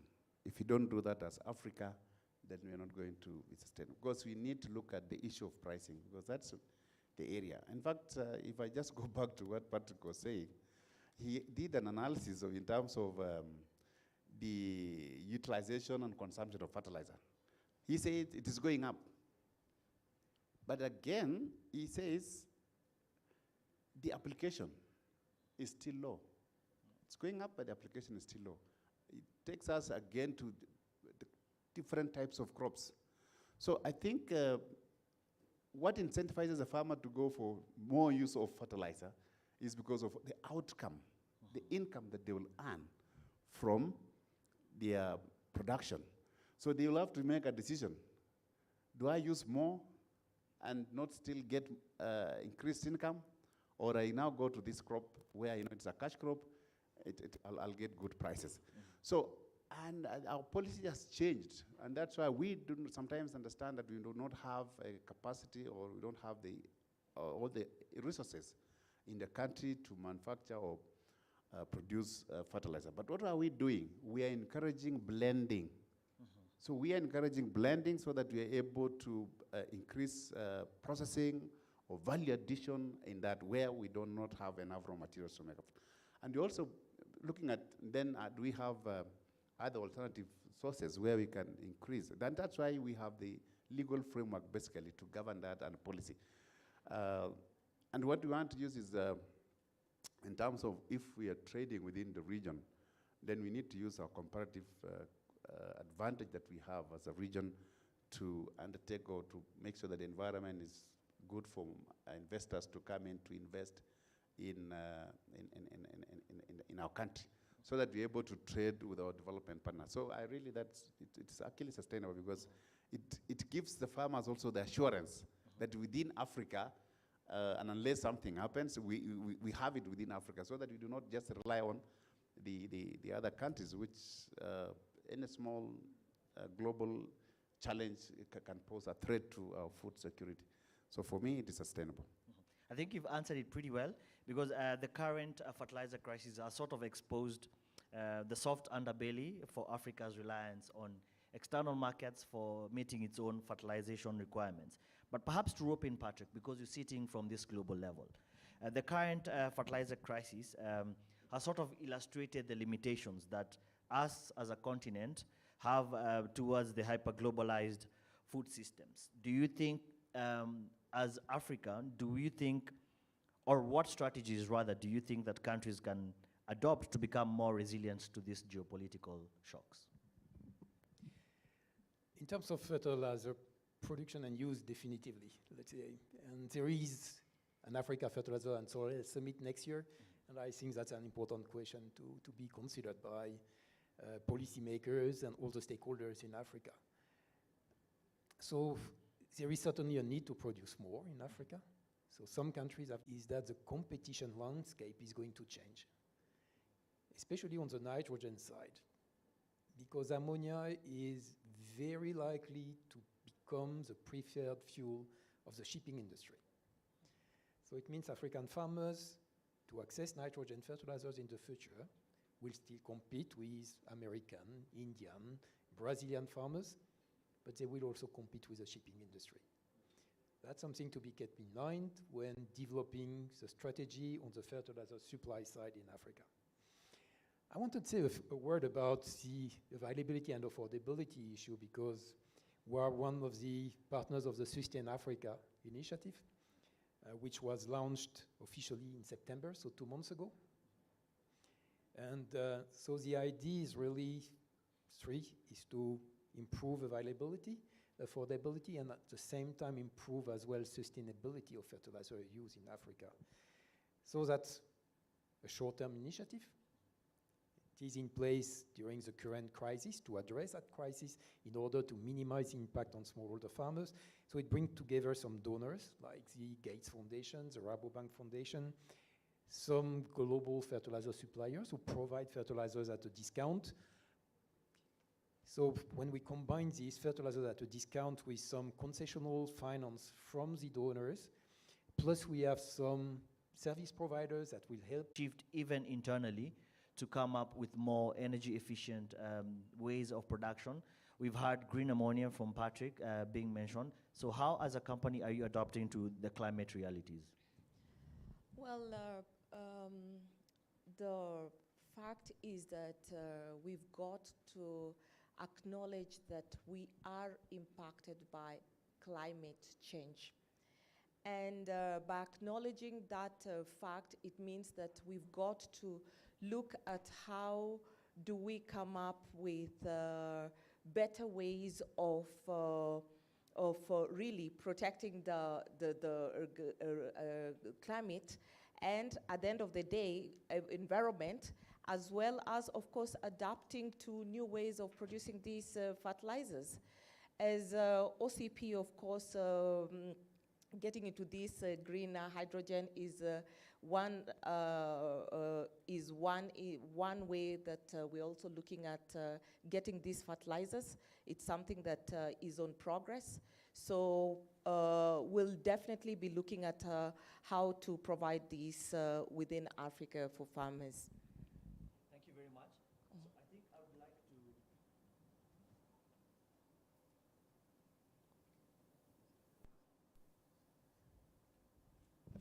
So if you'll allow me to stand, I'll seek 3 questions from the audience, and I see from AFEX, we have one. We have one from Charles, and then the last one, because I'm also trying to be very keen on the time. Okay, so we can go first, sir, go ahead. Thank you very much. Really nice conversations. There is an hypothesis that over the last few decades, we have focused a lot of the conversation around the science of agriculture and less on the business of agriculture. One of the things, and coming from your point, Patrick, about what is the indicators that we should be measuring, and as I followed your conversation, one point is that shouldn't we start to focus more on the revenue of farmers versus the yields?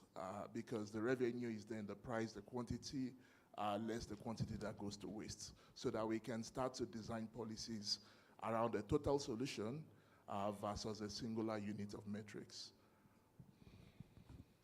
So Patrick, will you want to respond to that?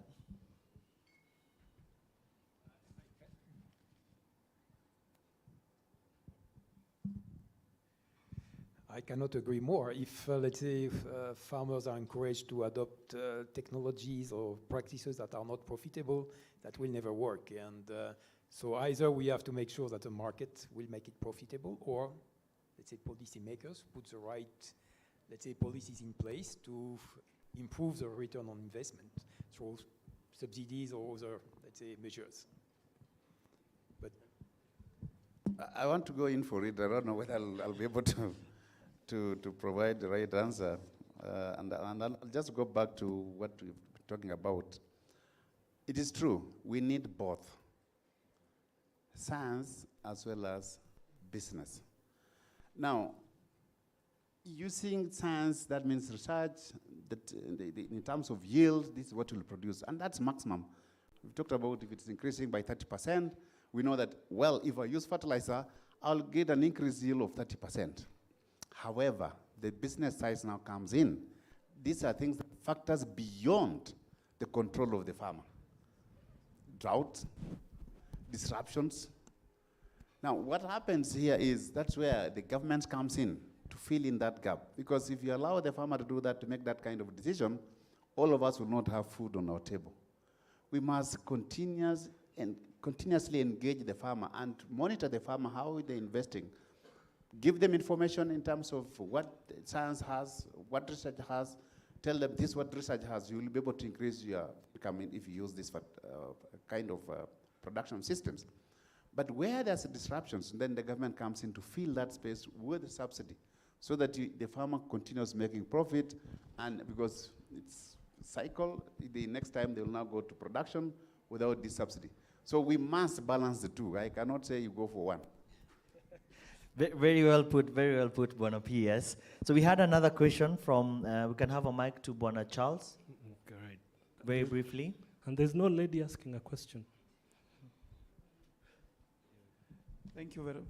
Hello? Yes. It's working? Hello? Thank you very much. My name is Charles Otieno Auko.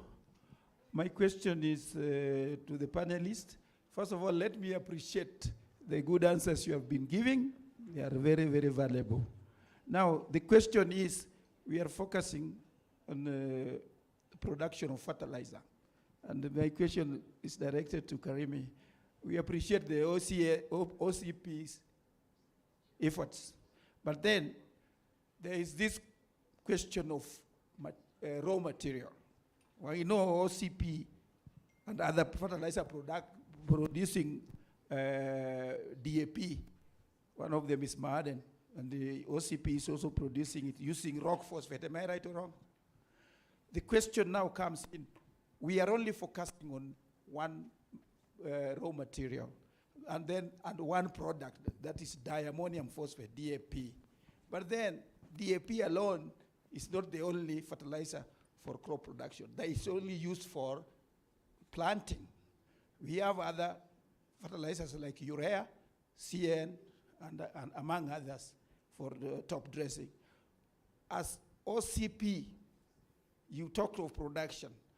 Have you ever considered diversifying your production to go into production of other fertilizers like urea, CN, using the green ammonium technology? Thank you.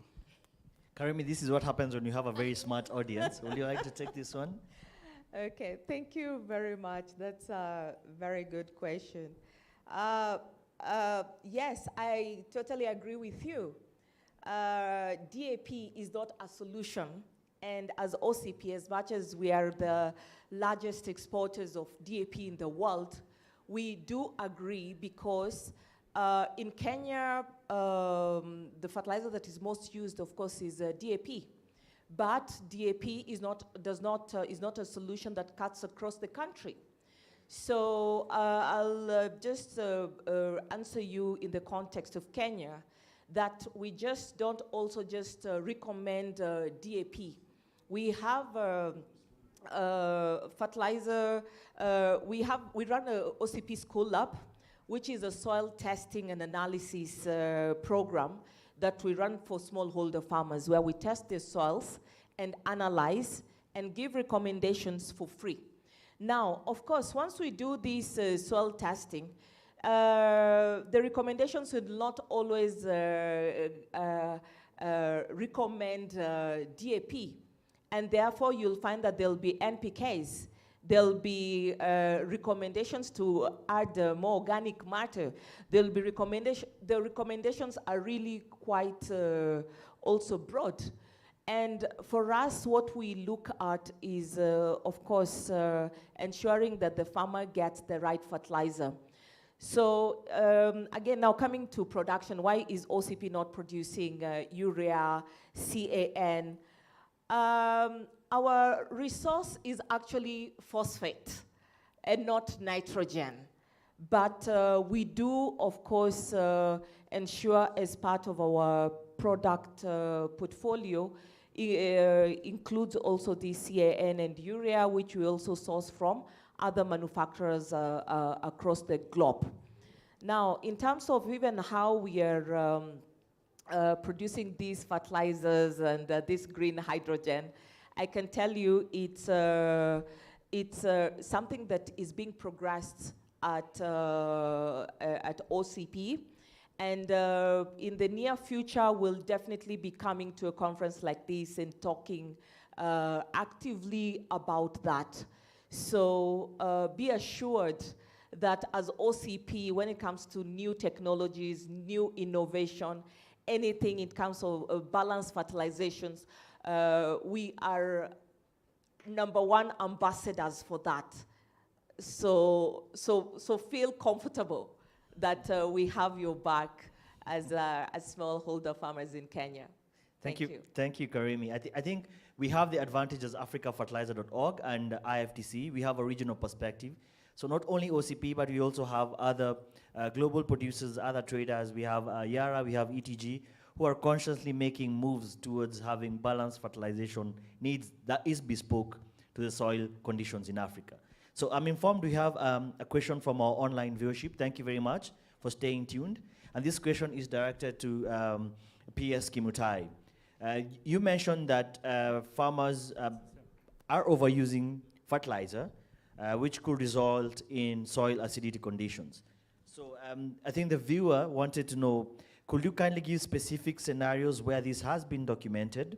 Is it a challenge of wrong usage of fertilizer, or is it a challenge that that we're lacking in terms of extension services to our farmers? That online viewer was really following our conversation, and I want to appreciate him. It's indeed, that's on point. Yes, I want to say that we've had cases of overuse of fertilizer. Just somebody mentioned about the DAP. I can give my own personal example. I think growing up from a rural area, the only fertilizer that we knew that if you are to plant, it must be DAP. So you wake up, you grow up, you know it's DAP. But what about soil fertility? I mean the soil health. And now we are realizing that it has caused imbalance in the acidity levels of the soil. And that's why we are recommending research. We found out tests, as my sister has just talked about, where they are now suppliers, the private sector was supplying. I've also realized that farmers need to be informed about the soil health. And therefore, we need to do the test so that you don't just sell DAP. And then say, no, this time you don't need DAP. You need another product. And the government and the county governments have done that, and that's why in some areas, I'll give one particular county, the Trans Nzoia County, where they have now gone into the liming a program to make sure that they bring back the soil pH to the level that is required to continue using the right kind of fertilizer. Because we shall definitely have this DAP, phosphates, nitrogen, and all these things. But how then we create that balance? So yes, we found out based on research, tests, soil tests that was done, and found out that yes, there is overuse of certain chemicals or certain fertilizers in certain areas. But there's a remedy for it. There's always a remedy for it. That's what the good news I want to tell them, the remedy for it. Because if your soil has this, then this is the cure. It's like you are sick. You go to see a doctor. We've got to take our soil to laboratory to be tested, confirm what health, the status of the health. Once it is confirmed, if it is found out to be having this, then there's a remedy. What remedy do you recommend? That's what Karima was talking about. That yes, it's not just about the DAP. Initially, it was like, oh, it's DAP. Capacity building of our farmers is critical of the research findings. Such organizations that now are able to pass out that information needs to provide that platform. So that the farmer says, before I go to the farm, issue number one, I must know the health of my soil. Before I go to the shop. And that's where the business of agriculture comes in. Because you've got to make a decision, the business comes in. All right, which is informed by science. So I think that's my submission to the virtual question, the question that was asked by the person. But yes, we found out that is true. Thank you very much for that. So I'll give you each in 15 seconds. If you had a laundry list or a wish list that you could perhaps offer to the stakeholders in the room and to our online audience, what will be the key message that you'll want to pass across with regards to fertilizer usage, even as the continent prepares for the summit next year? I'll go first. Please. I think I'm really encouraged by seeing such kind of conferences, not just regional, but continental conference where we are passing information and specifically to the policy shapers and of the country, because that is where I think we need to encourage the private sector to have more engagement with the government so that we all move in the right direction. Our target is that farmer. Our target is to make sure that that farmer is able to produce for the rest so that they are food secure. So if we don't work together, I don't think we are going to succeed. You have your business to grow. I have a responsibility. I just mentioned about my responsibility under the Constitution, which I have said, this is what I will do to the citizens. So if we work very closely, all of us will be able to achieve this. And I think the governments are moving away from the business, doing business. They are now creating an enabling environment for the private sector to come on board, and that will reduce the cost tremendously. Yes, we've talked about some of decisions that we take as a government, but I think we are realizing, because if you do studies on some of the decisions that we take, it becomes costly for business. We want to make it less costly, efficient, and I think that's the next thing that we want to talk about, efficiency in the logistics of distribution of fertilizer. And that's why we are, as a government of Kenya, we are adopting using new technologies, the e-voucher system, so that doesn't cause disruptions. Thank you. Thank you very much. Patrick, your sentiments? Yes, we should go away from these, let's say, average African application rates. Take just the Nile River. You are the source of the Nile River in Uganda. That's 10 kgs per hectare. You go to South Sudan, that's 0. You go to the Nile Delta, that's 400. So you may end up with the right average at the end using extremes. So I think really what we need is national roadmaps that take the specificities of each country into account, the potential to produce fertilizers, and what the potential as well to reduce yield gaps in those countries, and what does it mean in terms of fertilizer usage. So that's really these national roadmaps that are essential. And that's a big piece of work. And each country, with the help of all those who can advise, have to do that exercise, because have a clear action plan for the next 10 years is really essential. Absolutely. Create roadmaps that are specific to each country, that consider the specific nuances for each of these countries. Madam Karimi, your parting shots? Okay, for me, what I can say is that it's important as stakeholders, we forge strong partnerships. And these strong partnerships will drive, of course, advocacy in the right policies, in the things that we keep, we are talking about. The PS has talked about subsidies and other interventions. But if as stakeholders we come together, we partner together, we can be able to help the governments in coming up with the right policies that will at the end help in achieving sustainable agriculture. Thank you. Thank you very much. Ladies and gentlemen, a round of applause for our panelists. A round of applause. I think they've done a really good job. Welcome me. Thank you very much. You can now take your seats. Sorry, because of time, we had to cut that short, but this is just a conversation starter. Let's keep the discussions ongoing, respectively after this.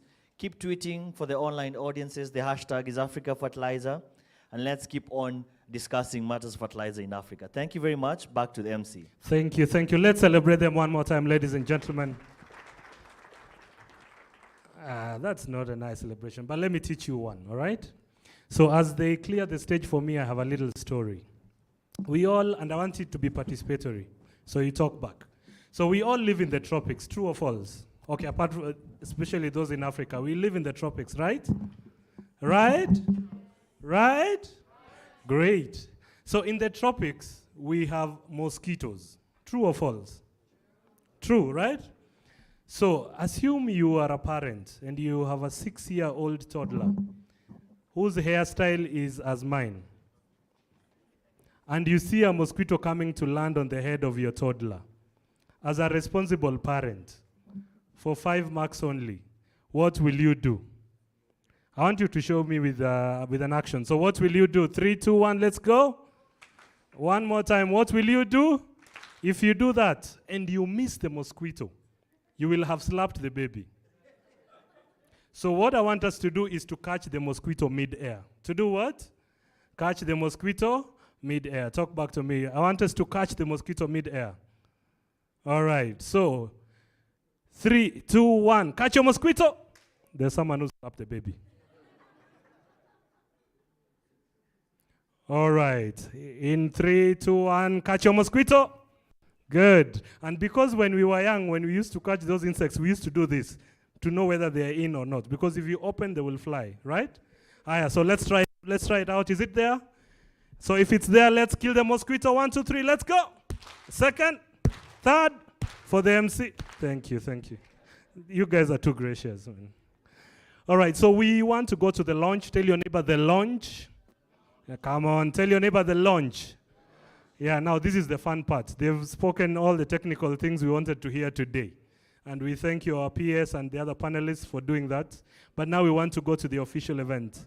And for this, I'd like to invite 2 people who are going to set the mood for us.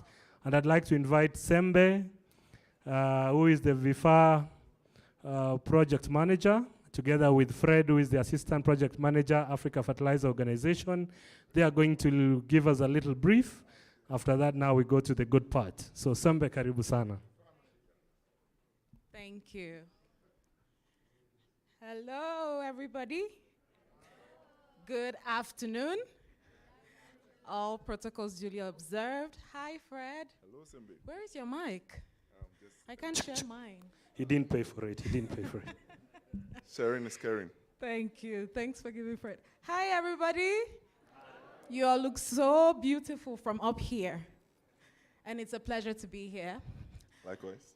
So today, a lot has happened. You've heard so much about all of the work that Africa Fertilizer, I wanted to say .org, but I caught myself. AfricaFertilizer.org and IFDC have been doing in partnership with all of the different players in the room today. So we're going to take you through the collaborative process. And I want to start that by reminding us of an African proverb that says, if you want to go fast, you go alone. And if you want to go far, you go together. Good. And I think that applies to my life some way. Sometimes on a Friday night when I go out with this guy, in 1 hour I've drank 3 bottles of something. And I was thinking, hey, we still have a long way to go. So Fred, can you help me finish this 3rd bottle? Because I need to pace myself. Or is that not a good application of that proverb? No? Okay, I'm sorry to my ancestors. But yes, it really means something to think about partnership. And when I was young, we used to watch this program called Voltron. Did you know it? Yeah. Good. Somebody remembers Voltron. And when the universe is in danger, all of a sudden there's a code that goes into the atmosphere, and then you see red will show, and the yellow powers will show, and the green powers, and they merge together to create this amazing personality. I think Voltron is a bit, people will not remember Voltron, but Captain Planet. Okay. Yeah. You see? Yes. The generations that we come from also matter, you see. I remember it differently. But you make a good point, Fred. And the point I'm trying to make is really about the collaboration process and how that empowers us when we work together. Because every different player and partner in this room is great at one thing and does it better than another. and we cannot do it alone. And so it's been demonstrated really clearly in the partnership that we've had together with, first of all, I didn't even start right. My name is Sembe. I missed that part because I was busy telling you all stories. My name is Sembe, and I work for Development Gateway, and I support our work in Nigeria. We've been partners with IFDC and AFO in this program for the 4th year now. Yes. Fred, you want to talk a little bit about that? Yes, my name is Fred, yes. Fred Jesse. I am from Ghana, recently moved to Côte d'Ivoire. I'm the Deputy Program Manager for Africa Fertilizer. So in October 2018, we started a partnership with Development Gateway. And this partnership, when it started, it wasn't that clear because they were coming out on board with technologies. We were having data sets, partially showing on our websites, but a chunk of these data sets on our computers, on our Excel sheets, and in our offices. So when people need information, they go to our website, they get a few information, then they write to us to get granular information from the data sets we have on our websites. And then Development Gateway comes on board. We want to visualize this kind of information. We want to make this information usable by the industry. It was kind of strange. It was kind of adding more work to what we were already doing. They didn't understand us, we didn't understand them, but then it got to a time we were almost on the same level, yes, where we understood their technology, we understood our data sets, and then we started off. But when we started, we didn't do it alone. We had to do consultative meetings in the various countries because you heard in the morning that we did 3 dashboards for Ghana, Nigeria, and Kenya, and currently we are doing 5. So we did these consultative meetings with most of the partners here and also online. So we did this information that they wanted, what they wanted to do with this information, and what is important for their businesses, and also the government. So we did all these collaborative processes, and then we started working on the data. So for example, on the previous website, we had product information, let's say urea, and then the volumes, 30,000 metric tons. But then, talking with the industry players, we know that seasonality is also something that is very important. So the time the product is getting into the country is also important. And then the countries that these products are coming from are also important because if you are importing a lot from Russia and now there's this Ukraine-Russia war, then you will be affected more than somebody who is not importing a lot from Russia. So after explaining all this, after understanding all this, we had to go back to all the data sets we had, back to 2010, some of the data sets, even past 2010 to 2007, to work on all this information to be able to build this website that we will be showing to you today. Yeah, that's great. Thanks, Fred. And Fred he really made a fine point about us understanding ourselves as we kind of have like a learning curve. Because when we first, I used to have really weird questions like, why is potassium K? I would ask, like, you say NPK, but the K is potassium, so why? And I think they would all look at me like, who is this lady? You know? And he was talking about how much years of data that we had, and we had to clean and think about how to really visualize this data. And it's not an easy thing to do because I think you need to think about what is the best way to visualize a certain type of data. And if you want to make the call between showing it as a line chart or maybe as a bar chart or as a line chart, is that the best way? Thinking from a user's perspective, but also does your data support you to show it that way? So there's a lot of consideration that was happening between a lot of us back and forth. And I think we really got to a good point when the kind of learning curve took over. So you really do make a fine point with that. One of the ways that we also work really closely with our partners is through programmatic support, and that is helping them to think through what it means to build trust with the partners that they work with more regularly and also achieve buy-in. And this is from the different levels of stakeholders, right? With the government, with the private sector, especially in the different countries, because as you know, different category of stakeholders drive the process really in different countries.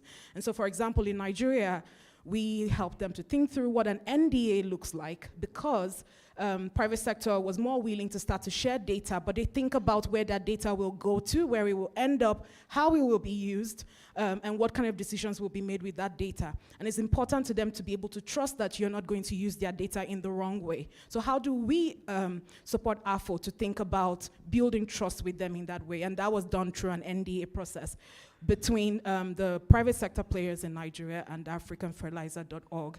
But we also help them to think through buying from governments, because there is no use to all the work that we're doing if our government stakeholders are not adopting it and sort of taking leadership and ownership of what this work looks like. And so we've been able to help them think through that process as well in the countries where government is driving the process more so. So for the collaboration between Africa Fertilizer of IFDC and Development Gateway, it's been interesting. We've been having weekly meetings where we talk a lot, where we brainstorm a lot. Sometimes it's very heated, but it's all for the good of the industry. Also, we cannot talk about the data sets we've been working with without talking about our fertilizer technical working groups. Absolutely. I think Sebastian has mentioned that earlier on. Previous speakers have also mentioned that. Alexander also mentioned that. Fertilizer technical working group members, I see a lot of you here because you've all contributed to these data sets that we've been using for all this website and also all policy, advocacy, and everything. Mm-hmm. Data management, data validation has also been something that is very key to what we do, because all this information that we get, we have to validate them first. So on the website where we have information for, let's say, 2022, which is the current year that we've not validated, we also upload these informations on the website, but then we keep an asterisk there to let you know that this has not been validated, but after a while, it will be validated and then it will be put on the platform. So thank you everybody online here who has supported all the work we've been doing for the years. And it's very interesting for me to sit in the FTWG processes and just watch how that validation happens, because they really do know the numbers, and they comb it through in a very detailed way that it just blows my mind. Like, how do you remember all these numbers in this detail? And they really, fact check it to the point where customs is having to defend their numbers, Port Authority and all of those bodies, which at the end of the day really does tell you that these guys know that they're here to speak on behalf of a country, and they're taking that very seriously. So it was very interesting for me to also be a part of the process as DG, of course. Another way that we've worked collaboratively with our partners is by jointly seeking out new partnership. And what does that mean?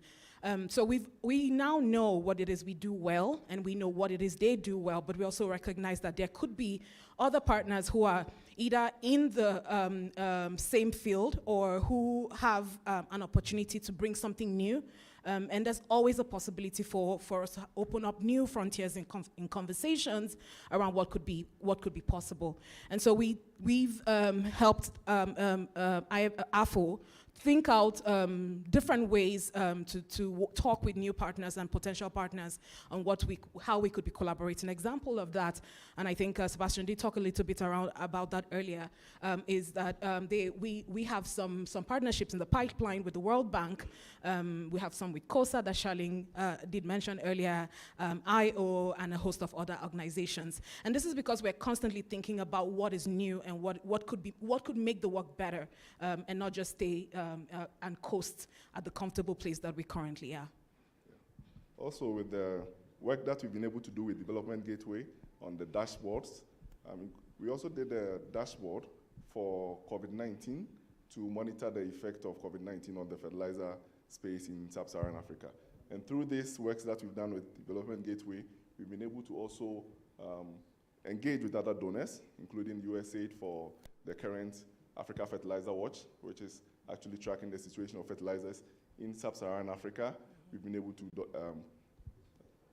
engage with the World Bank. We've been able to engage with other players like AU, other players like FAO, and a few others. So with this work, the collaboration has been great. The impact on both organizations has also been great. And we also expect to get a lot of engagements with other players who are here, who are also listening in, so that we can all work together around data to help the African agriculture system. And another thing that we also do together is to seek out what are the current data gaps that we see in all the countries that we're working in. And we tailor this to the country needs because, as you know, of course, they vary quite vastly, right? And we do this through what we call the Innovation Fund. And basically, this is about kickstarting a whole new process for what is a gap that we have seen in the countries. And in Nigeria, for example, we've had what we call the QED cropland maps that we have worked on with an organization called QED who are specialized in geospatial cropland mapping, and they helped us to map the maps of Nigeria that show where the cropland is. And this is the first of such maps that we've had since the 1970s. And so this map tells you where exactly in Nigeria cropland that is being cropland and where is just fallow land. And we've also replicated same in Ghana. But in Kenya, it was more, I think the need was different, and so we focused more on retail price, updating the retail price methodology to be able to collect retail prices a bit more in a better way. And we're hoping that we can also take this and scale it up across other countries as well. The Innovation Fund helps us to address gaps in an innovative way, as the name implies, because the work that is done under this platform is usually work that is completely new and novel to the sector. And finally, user engagement is something we also do we focus so much on, because what is the point of doing all this great work, if I do say so myself, and having this dashboard, having this website, having all of this data, having every single information at the tip of your fingers, but people are not aware of it, and people don't even know that they can use it in the ways that is possible. So for example, in the platform that you will be seeing today, it's possible for you to see data across multiple countries and be able to cross-pollinate data sets and data points across each other, different points. And so we really think through how can we get people to know about this a bit more than they already do, but most importantly, how can we get them to use it to create impact. And what we do is not just exposing them to what is available on this platform, but also ask them intermittently to tell us how this is impactful to them. And so we collect what we call impact stories. And we've had a few of those impact stories in Nigeria, in Ghana, in Kenya, and I believe in the other 5 accelerator countries, Mozambique, Zambia, Malawi, Ethiopia, and Senegal, that will be coming up shortly and soon in the VIFA program. And so these are the different ways that we work with our partners at AFO, and sometimes in other ways as well. Now we are family. Yes, we are a family. Bicker a lot, but also love each other deeply. So it's a pleasure for us to be here to show you all of this, but we've done enough talking for now. We're going to hand the mic back to the MC, who will lead us into the main meat of today, which is why we really are here to showcase to you what really we're here for. So thank you so much for your time. Somebody can dance for us. There's no music, huh? Don't worry, I have music that is being recorded right now just for you. If there's one thing that is happening, there's a music. All right, so we are now at the right time. Tell your neighbor at the right time. Those who just walked in, you just came in at the right time. All right?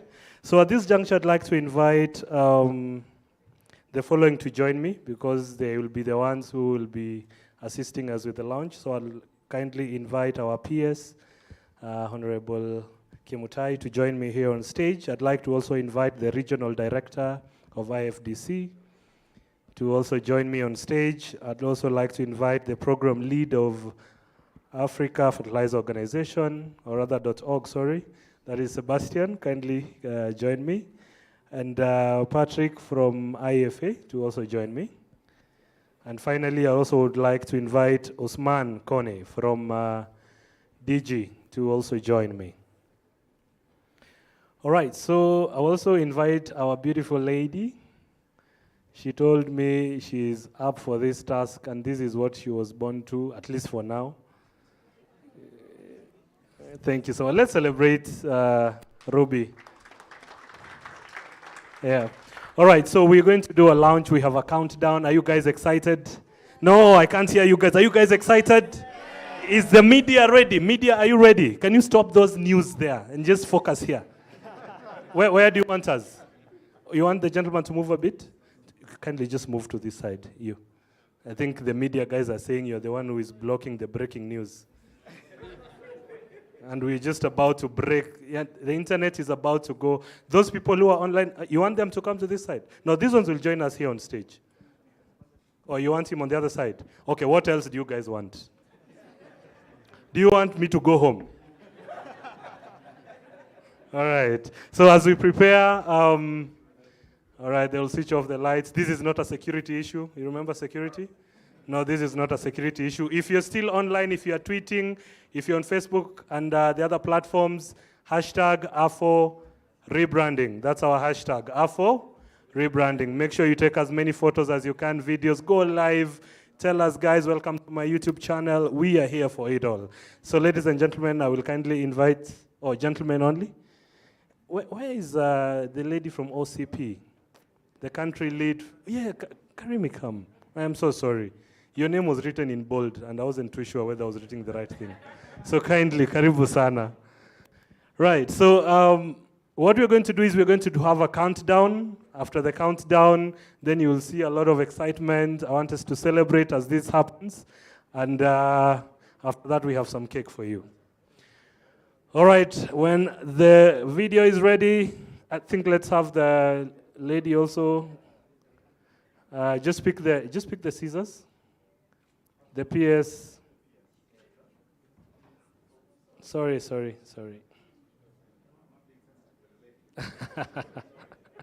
The only one. All right, so let's play the video. So as when we get to 0, then you cut. And then we celebrate. There we go. 6, 5, 4, 3, 2, 1. Let's celebrate, ladies and gentlemen. Where's this gentleman? Let's celebrate, everyone. If you can dance, kindly just stand up and let's do a jig a little. Hey. If you can do this with a little attitude.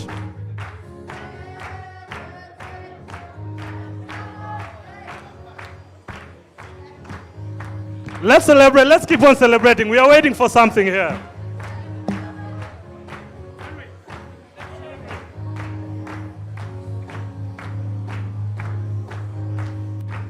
All right. All right.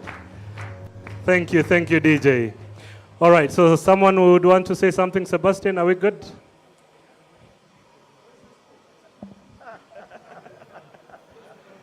Thank you. Oh, there was something there? Oh, okay. I didn't. Yeah. Thank you very much, Honorable PS, for helping us launch the rebranded africafertilizer.org. This is our new logo in line with our expanded mandate in the African context. So we are championing data-driven decisions for African food systems. And food systems in this regard not only entails fertilizer, but like the Honorable PS said, it also entails proper soil health and also taking care of all the different elements within the soil health value chain. So as africafertilizer.org, we remain very relevant, left, right, and center, in tracking fertilizer consumption within the continent, illuminating the markets, and hopefully growing the pie for everyone. So thank you very much for this. We do appreciate a round of applause for our gentlemen. Thank you, sir.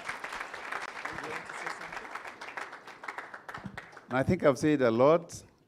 Let's allow them to make sure that this data-driven is going to help us produce our food, because you're only used to research. This time it is data, information. So I think we are now combining the academia and the research because we have the information. Thank you, and God bless you. I think this is the right time for us, Africa, now to take our space. Thank you. Thank you very much. So Michael, back to you. Yes, so I want us to do some photos because this smoke has to work before we leave. So I want us to do a few photos here. And the first photo we will take is the two of you shaking hands. That's actually the directions that have been given by the media people. So the two of you shaking hands without the microphone. All right, all right.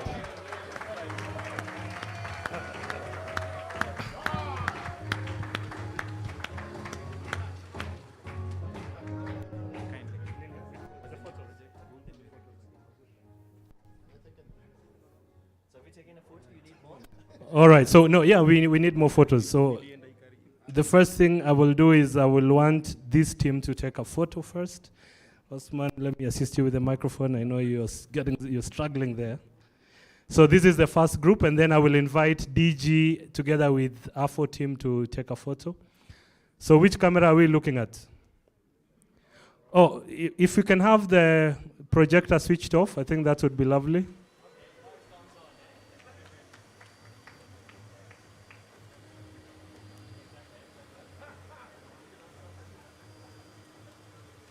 All right.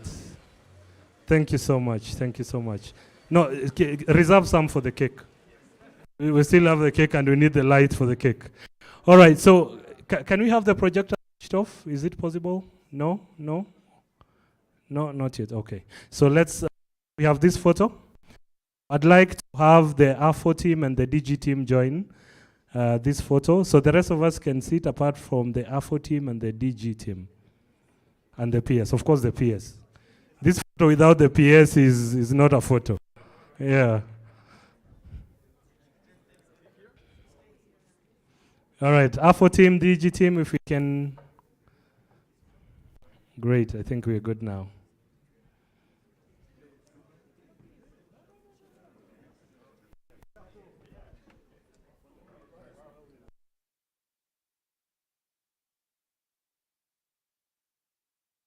Give us some music in the background, celebrate in the background, just briefly.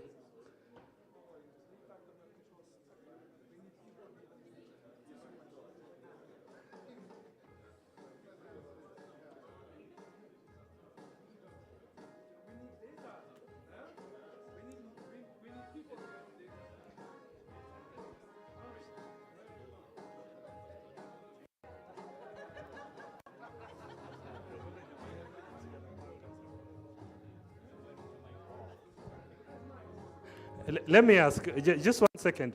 Can we have some on the lower side? Because I can tell you I can't see Sebastian. And if Sebastian misses in this, I will not be paid. This is the only evidence I will have. Yeah. If we can have a few down and then the rest of you, great, great. And then the PS, if you could come in between the two ladies so that this is the center. Yes, this is the center. You know, this is the only photo that we will have.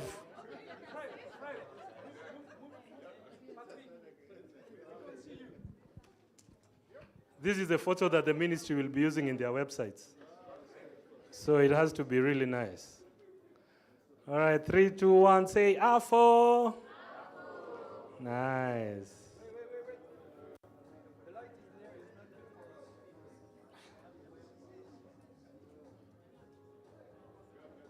We're good?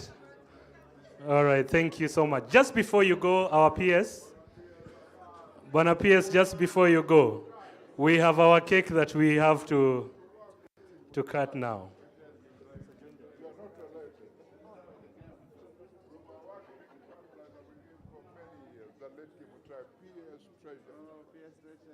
Remember? Yes, I know him. I'd like to come and see. I've been in Fertilizer. You come to the office. For the last years, they know me. They know you, that's it. Yeah, they know me very well. Then come. I will come. PS, may I have you for a minute? Okay. All right, so we will celebrate with a cake. You know, in Kenya, any celebration has to end with a cake. If it doesn't end with a cake, that's a meeting. And we are not in a meeting today, we are in a celebration. So I will invite the program lead as well to join. In the meantime, our DJ give us the same song. Our dance team, be ready.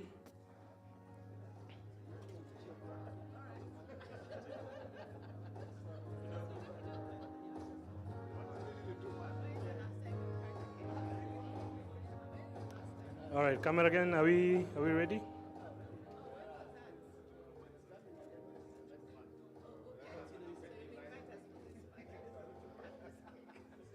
All right.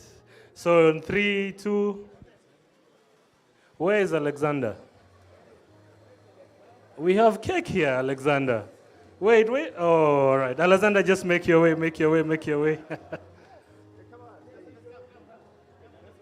All right. Very nice. Let's give them a round of applause, ladies and gentlemen. Thank you so much.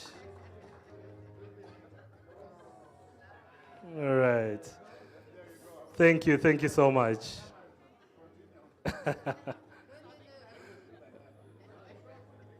All right, thank you so much. I think that's okay. We will be serving them on our tables. Thank you so much. I appreciate it. All right. Okay. All right, a round of applause. A round of applause for that session. I'm still wondering whether this smoke will ever come up on this side. All right, so we'd like to now to just have a little of entertainment. We have our traditional team.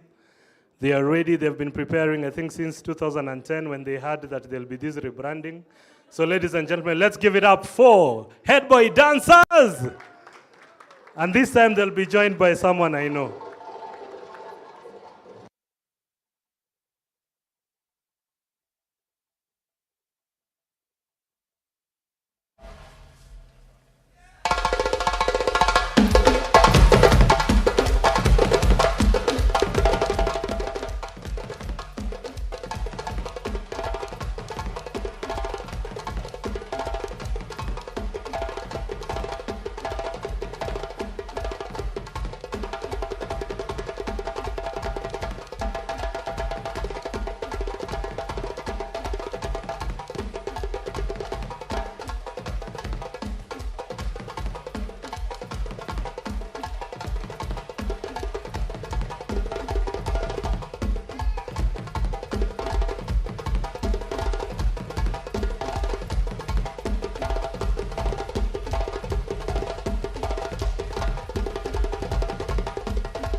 Semba, this is your time. Where is Semba? Sembe, this is your time.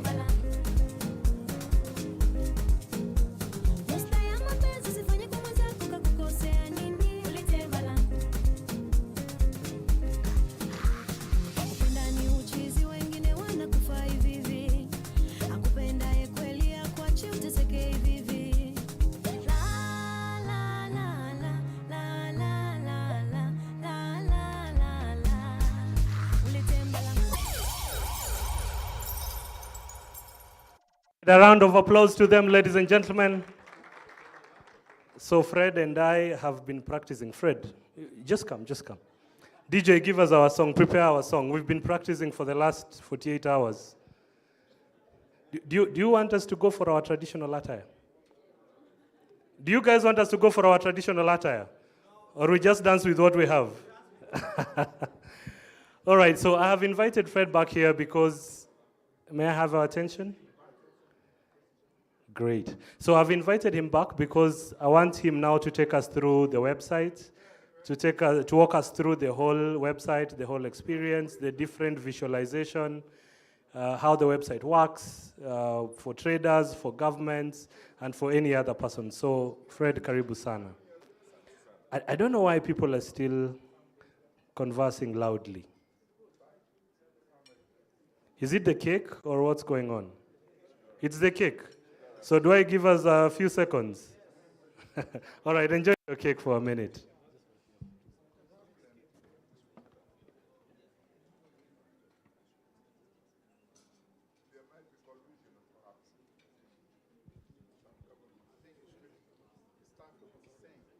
I should start singing? Okay. So, after the launch of Africa Fertilizer, the .org is now the website, and the project is Africa Fertilizer. So this is the website. You can all visit the website, africafertilizer.org, to see the website. So on the website, this is our homepage where we have our key products. I think I'll move over there so that you can see it well. Our key products, you can find it on the homepage.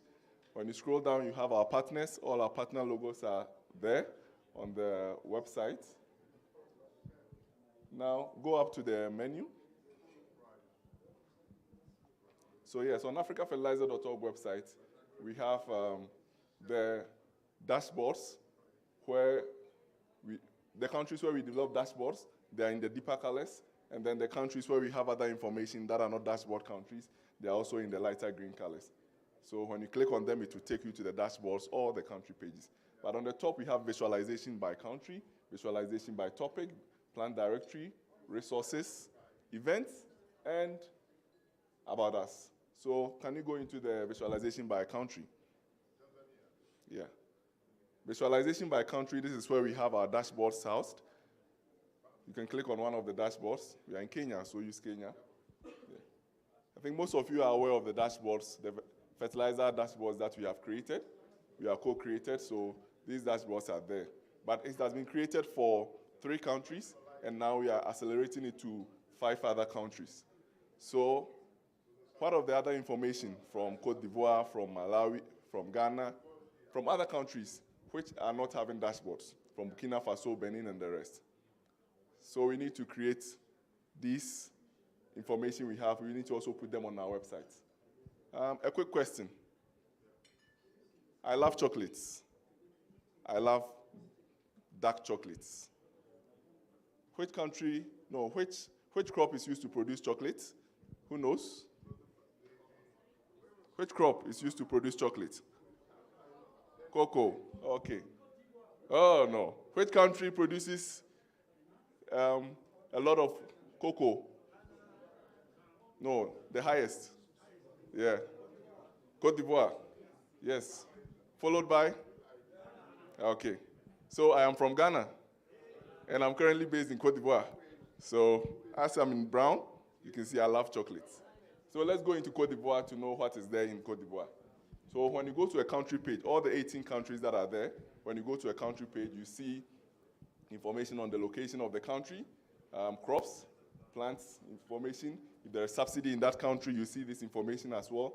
And then also information on trade and apparent consumption. So this gives you market information before you get into the data or the graphs where we have visualized them. So when you go into country pages, on the country graphs, you can see we have graphs on production, trade, and apparent consumption. All the data sets in here, they are downloadable. You can download the data itself. You can download the PDF.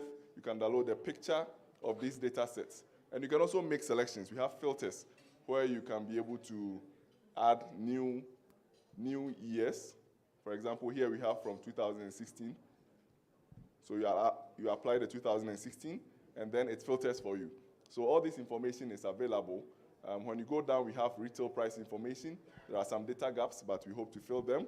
And then also there is apparent consumption, both in nutrients and also in product terms.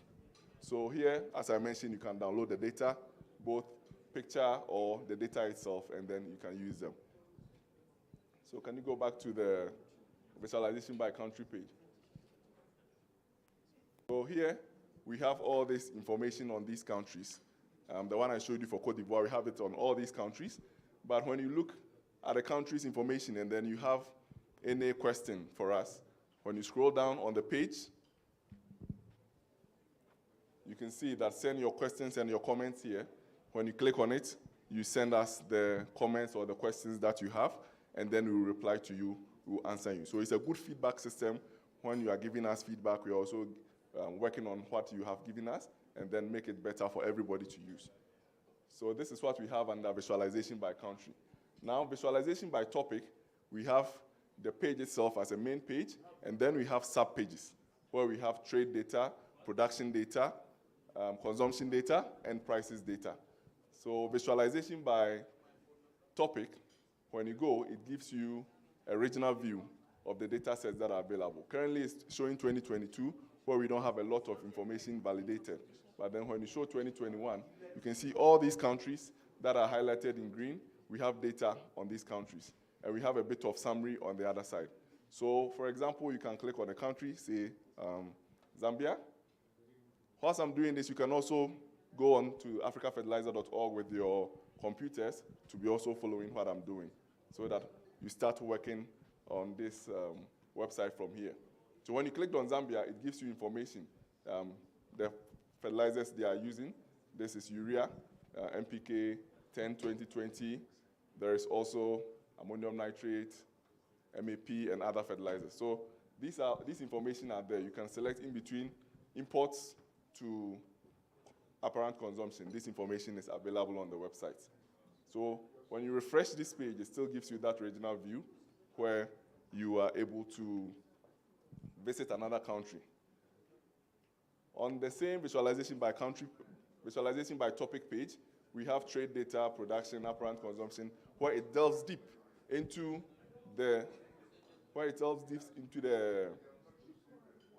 data set itself. So, for example, we've clicked on trade data. Here on trade data, we are having annual import volumes by country. So scroll down. Yeah. I mentioned earlier that all the countries where we have 2022 data sets that have not been validated are there, but also the countries that we've worked on in 2021, you can make that selection or make that filter to know. So in 2021, these are the countries that are currently available on the website. We keep adding because we have to actually format the data in a good way so that you can add to the website. So what does this mean to you when you go to the website and look at this? It's data. Kenya is importing 700 and something metric tons in 2021. Nigeria is importing about 706,000 metric tons, but it doesn't mean anything to you. Well, depends on what you want to use it for. You can use filters. For example, I want to know urea imports into these countries.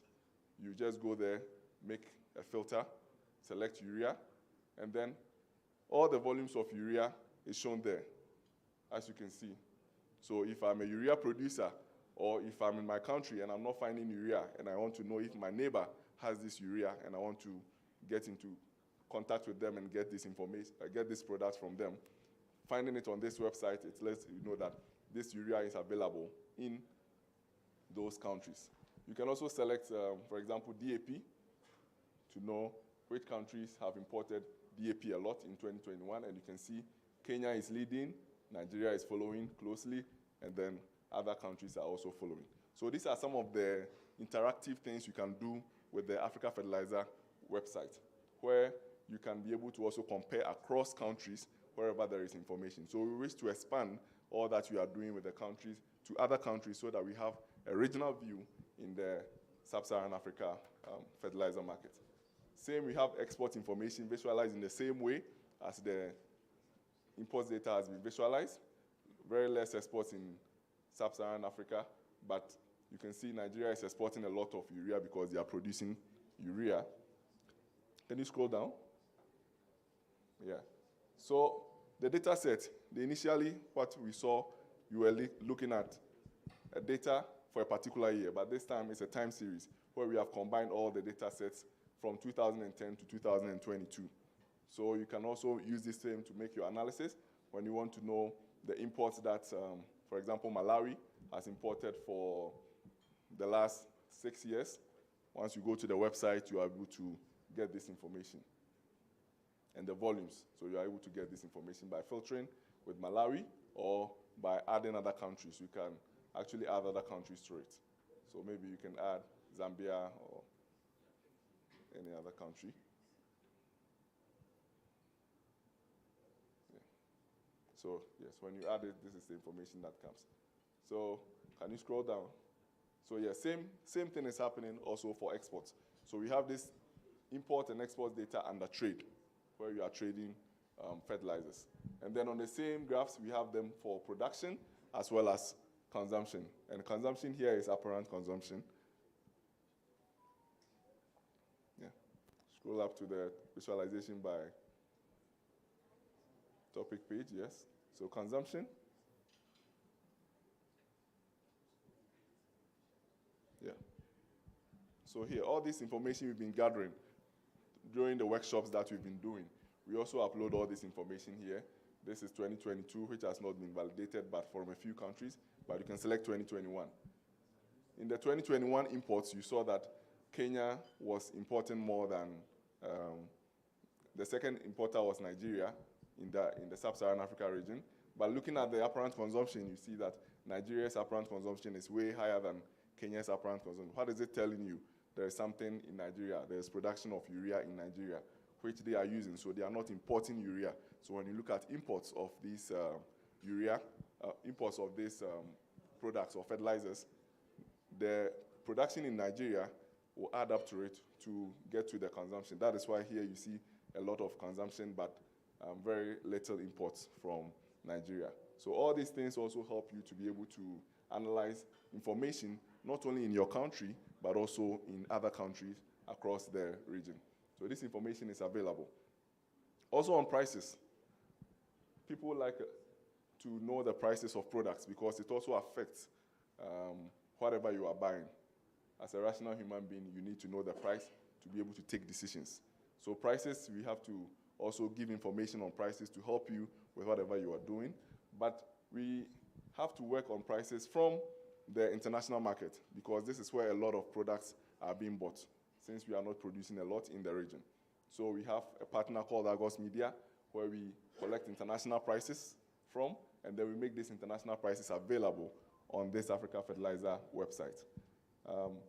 For the Argos partnership that we have with them, paying for this information is a bit expensive. But because of the partnership, they've given us the access to let this information be on this website to be able to help in everything that we do. And I know, I'm looking at Michael, I'm tempted to give him the mic to just say something about that's a use case of this kind of information because I know that sometimes they need this information as a ministry in Ghana. So Michael, just. All right, thank you very much. In Ghana, we run a subsidy program, and every year we do what we call the fertilizer cost build-up. And so this information is very, very important for us to be able to know the prices on the international market, so we can do a very good work. And we have been doing that with the help of IFDC, and Fred has been very useful in that regard. Thank you. Thank you. So, for the dashboards that have been created, sometimes you are there and you receive a call from Michael. It hasn't been updated. Or, I think this information, you need to correct something. It shows you that people are using this information. And it shows you that we need to continually work on this data sets and make it timely so that they can be able to use it for all the decisions they are making. Because he mentioned about subsidy program in Ghana. So when they are taking this decision and they are using wrong information to make this decision, it also comes to affect the farmer in the long run. So the international prices are there. We also have international market comments from the same Argos source where the dealings between the countries and then the international markets are also captured in words so that you can read if Morocco is trading with Egypt or any other country, you can find all this information available there. And then we also do retail price collection.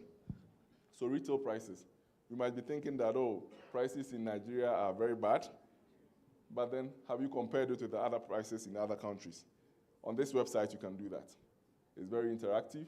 Here we are comparing urea across the countries where we have information. And then we also want to work on getting more information on these prices so that we can get a comprehensive view of prices. So here we have pearl urea and granular urea being put together for the international price. And then the blue bars represent the country's data, and the green ones represent subsidy. So wherever we have subsidy information, it is also captured. So as you are here, you can also download this information as well. We go to the plant directory. So yeah, I just want you to use the website.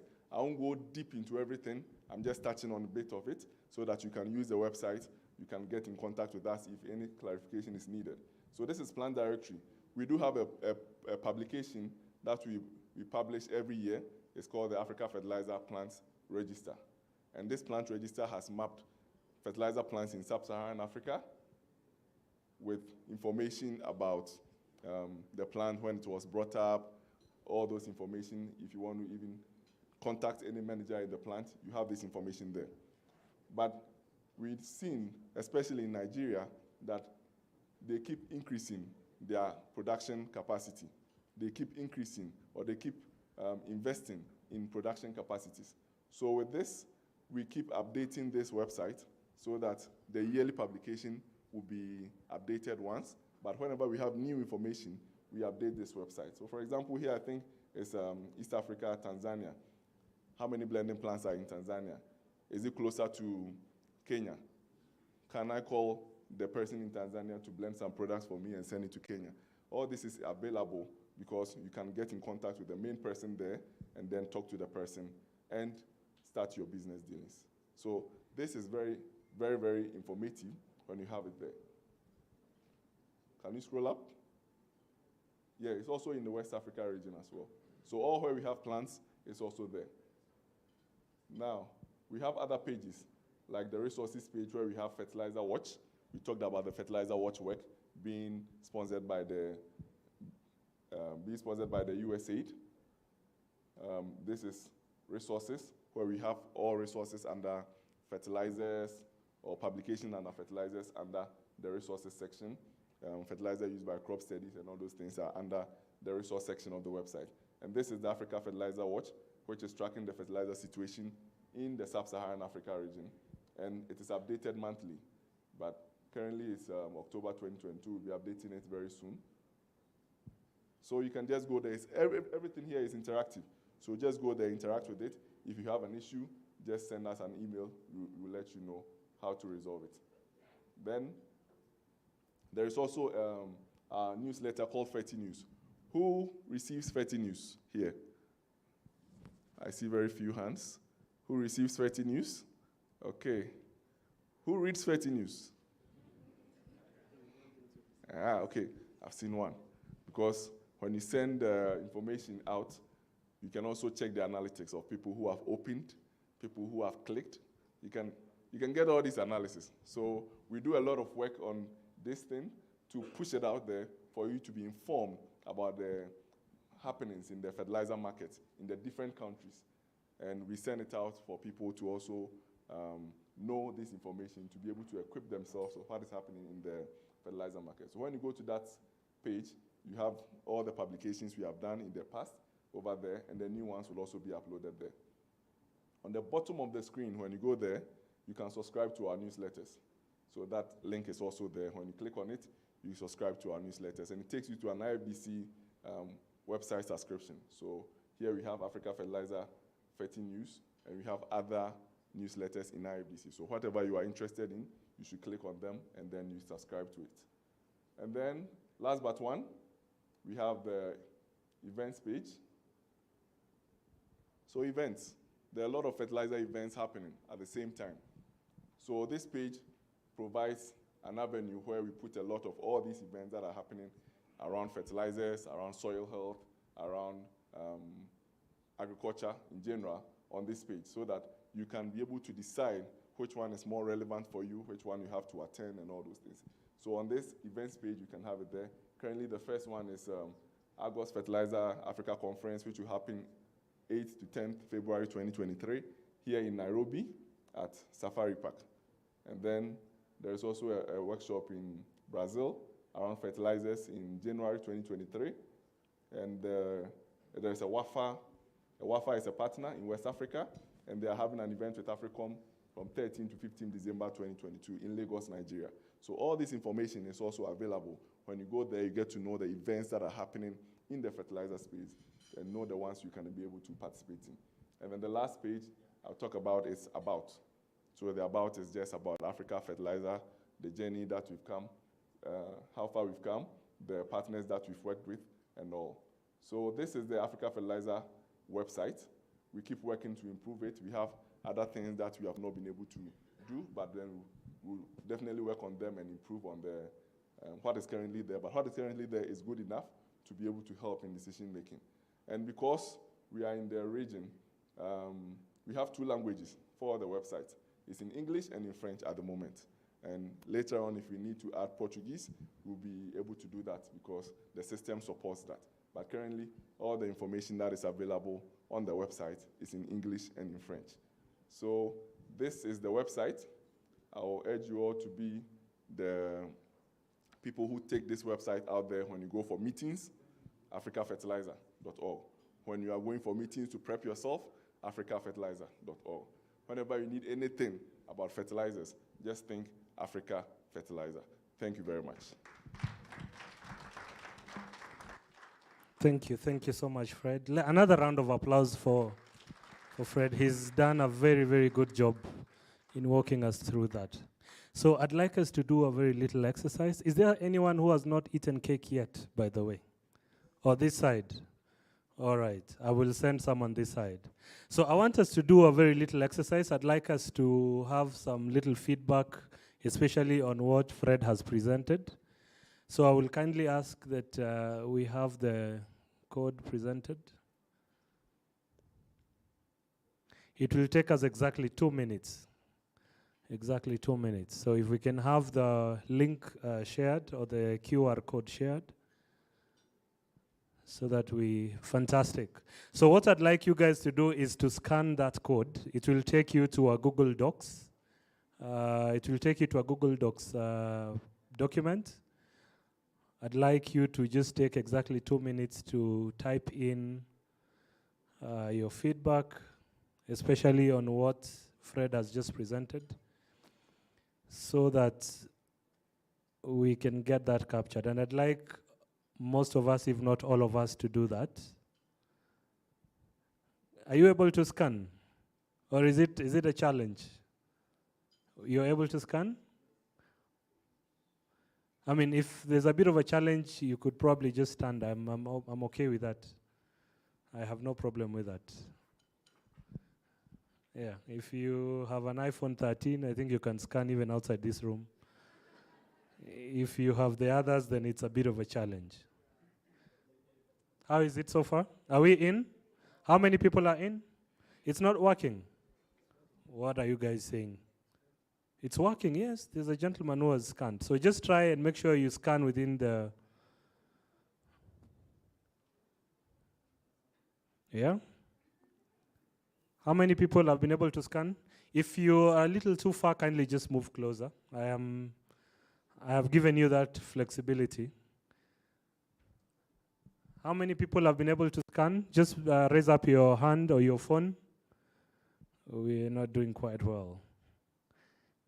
I'll probably allow us to stand and go closer to the screens. I think that would make it easier.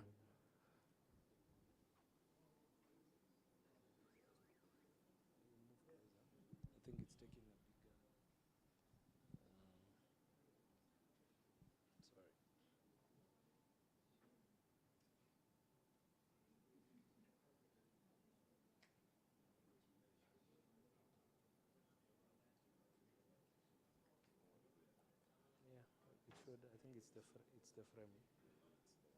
The resolution. The resolution is not good. The resolution is not good. It normally peaks it very quickly. Okay. Just like that and it peaks. I don't know why it's not good. It's not scanning. If you move closer to the screen.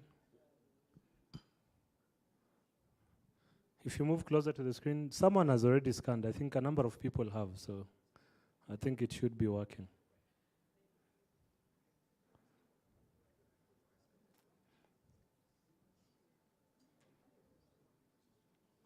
Or could we have also the link typed? We just copy and paste.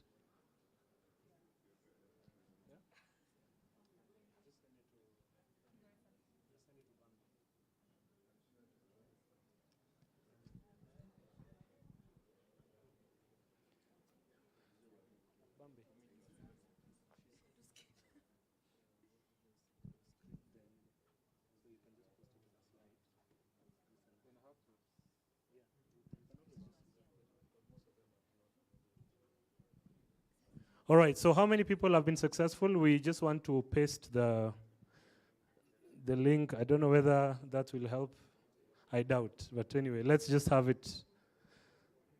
All right, so how many people have been able to at least give their feedback? No? One person? Two? All right, three? I'd like to have a few more people to give us their feedback.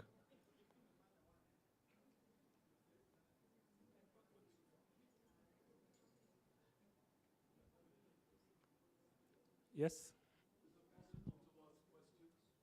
To ask the questions. Is it possible to ask questions about the network? Yeah. Oh, yeah, sure. Or you just have to you ask questions on this, or can we have a discussion here? We're just about to. Okay. Yeah. All right, so as we work on that link, what I would kindly probably do is to go into that session. So Fred, probably have your microphone ready because we have a few questions that are coming your way. So I will start with the gentleman here.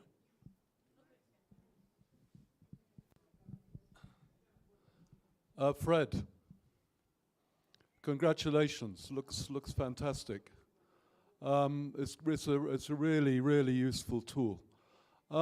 Is there a way, looking in the future, that you can get data about fertilizer consumption within the country, each country, into specific regions or administrative, just for example in Kenya County, so we can look at regional or regional differences. I think it would be really useful to understand that, but also look at the breakdown of fertilizer use on different crops as well, adding another layer of complexity. So I don't know if you're planning to do that in the future. Thank you. Okay. Thank you very much, Paul. So yes, there is a way to do that, and that is doing the fertilizer used by crop studies that we have been doing for some countries. We've done it for Kenya, and this information is available, but we update it every 3 years, and this year we are trying to update this information. It is very detailed, where it captures fertilizer used by the various crops. There are definitely some guesstimates in there and estimates in there, but it breaks down for you to know the crops, the fertilizers they are using, and per the county that you are using in Kenya. In other countries, we have been doing that, but we've not been able to get that granular information as we have in Kenya. Other countries in sub-Saharan Africa and not the world. So there is a fertilizer used by crop studies. This information will be available, or it's available on the resources page. And then also in the Kenyan dashboard, this information is also available. So yes, there is information. And in the future, we hope to be able to work on this fertilizer used by crop, because that is the goal. But because we've not been able to get this information, we are relying on the proxy, which is the apparent consumption. But technologies that are upcoming every day, we know that to get to a time, we'll be able to get this information. Thank you. All right. Go ahead. Yes. So at this point, we would like to get feedback, questions, but also not only focused on the feedback and the questions that, to Fred's presentation, you could have questions or feedback about the work that AFO is doing and, other aspects of the day, maybe even from yesterday's conversations that already started. Now would be a good time to hear you out. And while we're thinking about that, we also would like to ask our different stakeholders here, so somebody from the government, I know we're all represented from different countries of our AFO's work, as well as private sector players and actual manufacturers or suppliers in the room to give us some use cases and impact stories of what AFO's work and data has been able to support you in your everyday work, and how that you find it useful, not just for now, but maybe possibly in the future as well. So let's think through that while I go around the room. Just raise your hand if you want to talk, and I'll come to you. I think there's a question online. Is there a question online? Okay. No, you said we should wait. Okay. If you don't raise your hand, I'll just put you on the spot. Let's just find them. Let's find them. Okay. One question. Should I write it? Okay, can you let them speak?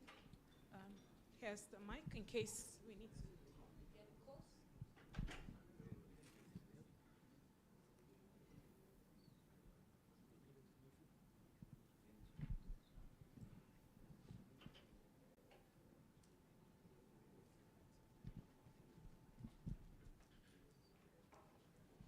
We are waiting to have a question from a participant online.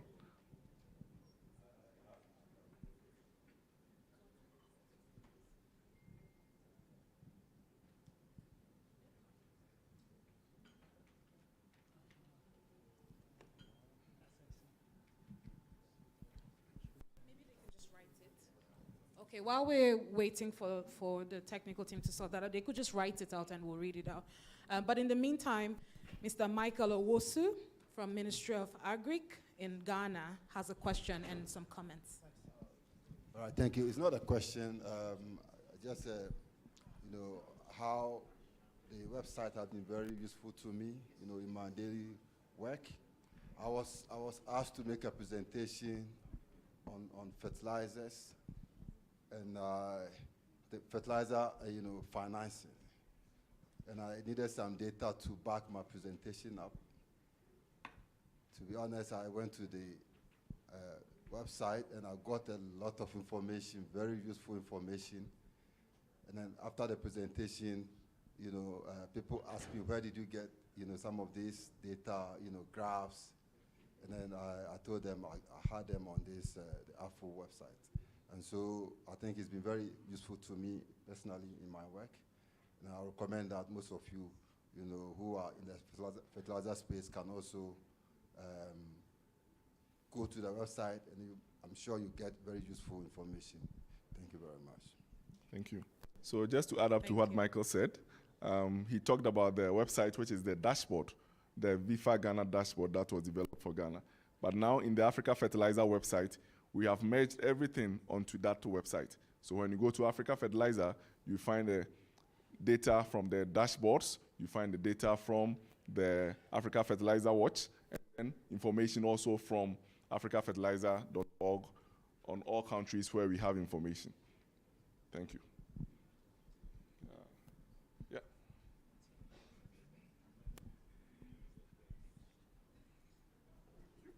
Yes, my name is Julius Mutai, and I would like to thank you for a fantastic work that you've done. I also want to comment that I think in the website you should also be having fertilizer specification for each country, and also shipping documents, because there are countries who do not need a certificate of conformity, while others need. And also I would like to see that you can also add the legal requirements per country. Some countries require fertilizer and registration, while others do not. So I think that's also very important for us as manufacturers. Thank you. Thank you very much. I think this is noted. Yeah. It's something that can be done, but we'd have to work with stakeholders to map out what we have to be able to have it on the website. Thank you very much for that. We will note it down. Thank you. So I'm going to put Mr. Mshugiri on the spot. Hello, sir. You've worked with us really closely. In fact, as my colleague Charlene would say, without you, we couldn't have kickstarted VIFA Kenya, which has led into all of this other country work and learnings. So we'd really like to hear from you how you've worked with us, what has come out of that, and I hope that you have some proud words to say of what has come out so far since you started to work with us 3 years ago. Okay, thank you very much, Sembe.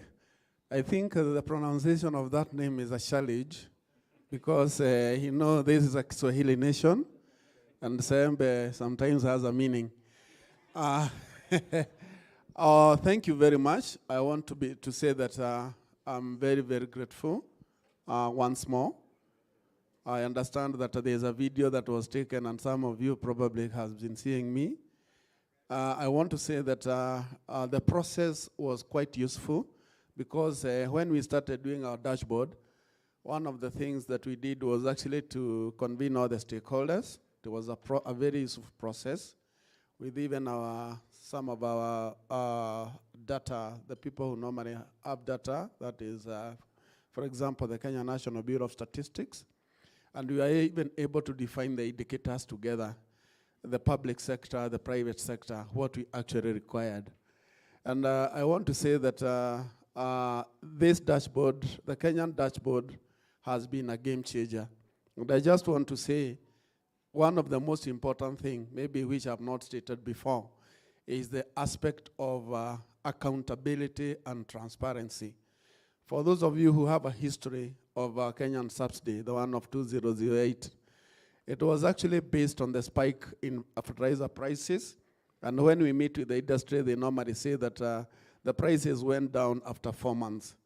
But this time, we have been able to be accountable because when you look at the dashboard, then we are able to give information in terms of the FOB price, the CFR price, all those prices, so that we have been working together with the private sector, and then we are able to explain to anybody or any stakeholder that the price increase is not attributed to our fertilizer dealers.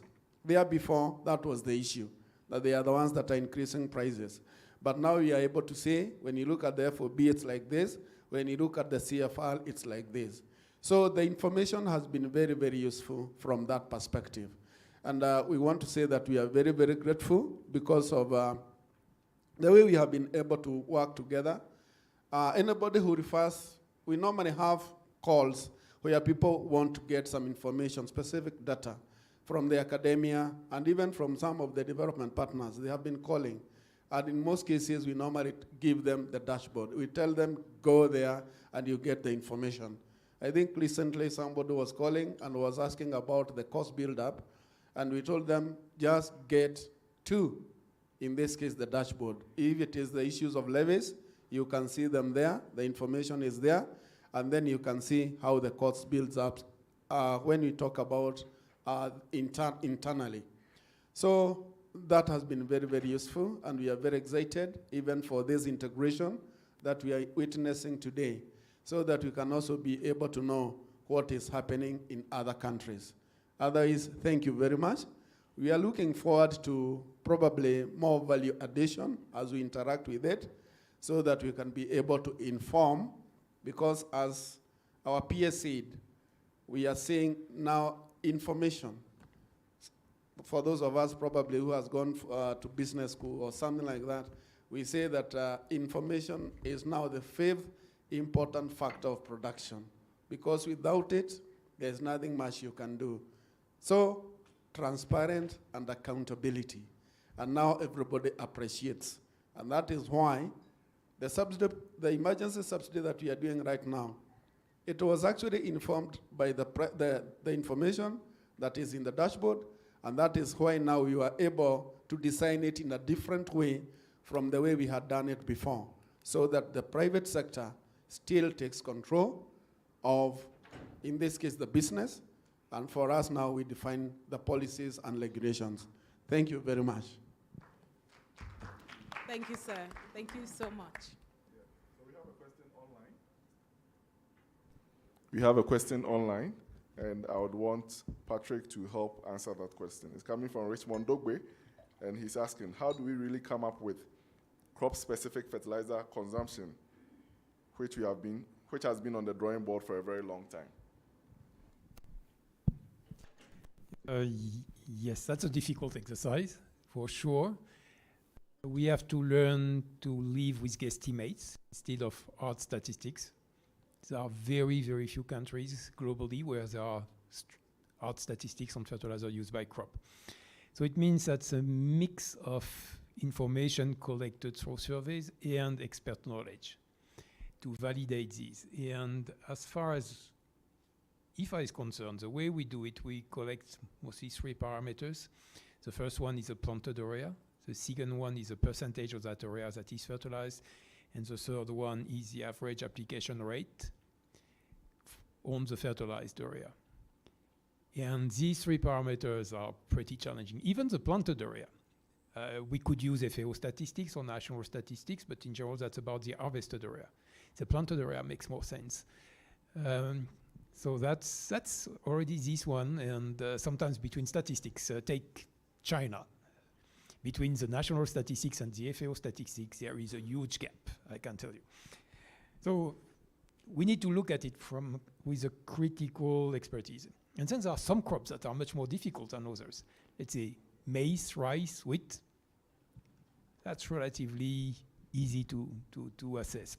But once it comes to fruit and vegetables, to pastures, and even in some countries there are large amounts applied to turf, to ornamentals, then that's really where it becomes very challenging. So, but in most African countries, that's largely that's staple crops and plus, let's say, a few cash crops. So in general, what we are trying to do is to identify what are the 5 crops, sometimes a bit more, that account at least for 70% of total consumption. And if we are doing that already, that's already a good starting point. And we try to improve it over time. Thank you very much, Patrick. And thank you also, Richmond, for asking that question online. Simbi. Thank you. Do we have any other reactions, questions, feedback in the room? Sir, Mr. Henry Ogola, good afternoon, sir. Good afternoon. Good afternoon to you. I would like to hear your thoughts. Have you interacted with africafertilizer.org as an organization, an IFDC, and also with the platform? What are your thoughts? I just want to say that this is a good initiative, excellent initiative, because there's dearth of information and data on fertilizers, and I think this initiative is trying to cure that problem. I just want to ask one question. We are gathered here in the name of the farmer. Is there a farmer in this audience or a representative of the farmer? That is my question. If you are there, stand up and be counted.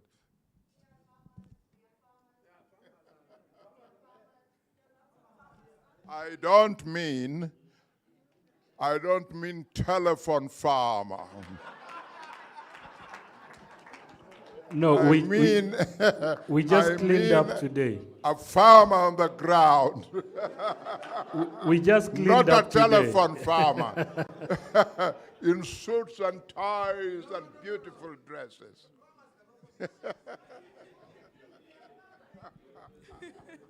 Thank you, sir. There's lots of farmers in the room. And farmers can be in suits too, sir. Thank you.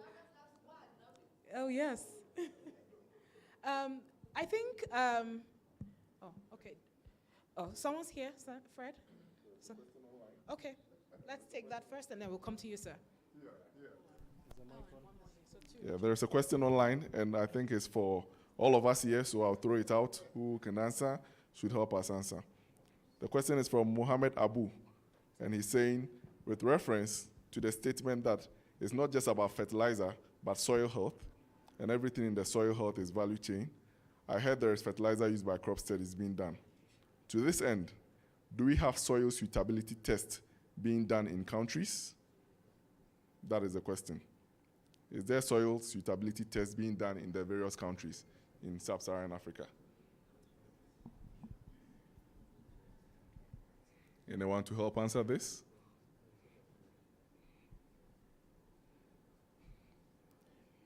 Mohammed, we've heard your question.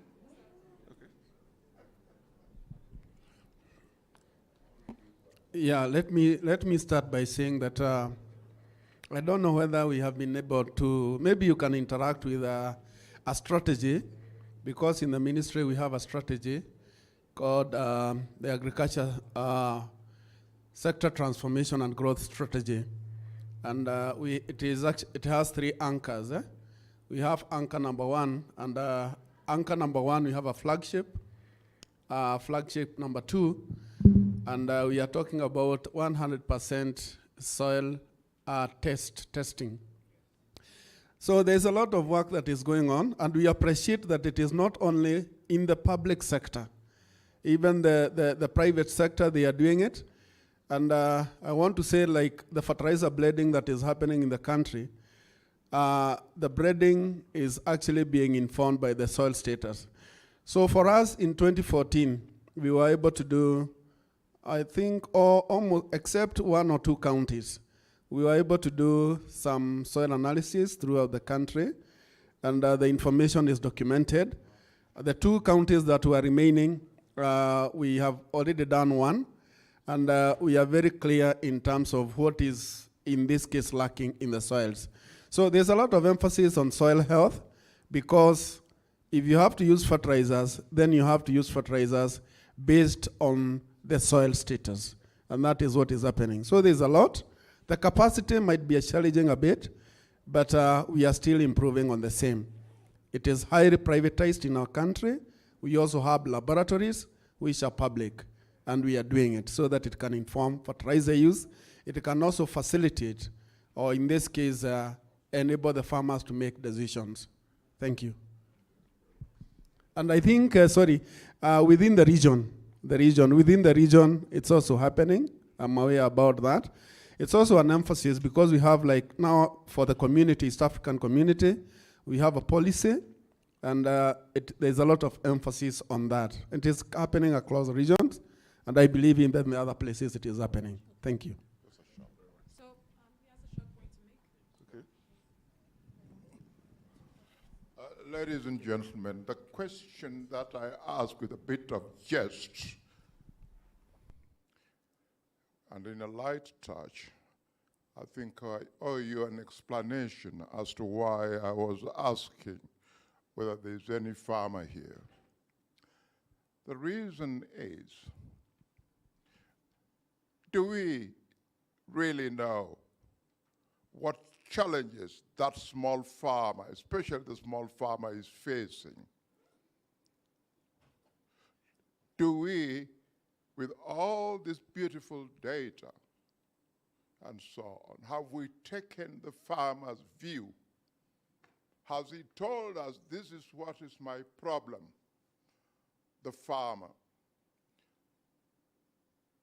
I propose that in this Africa Org initiative, a mechanism be built in, if it has not been done, to communicate with the farmer at their level.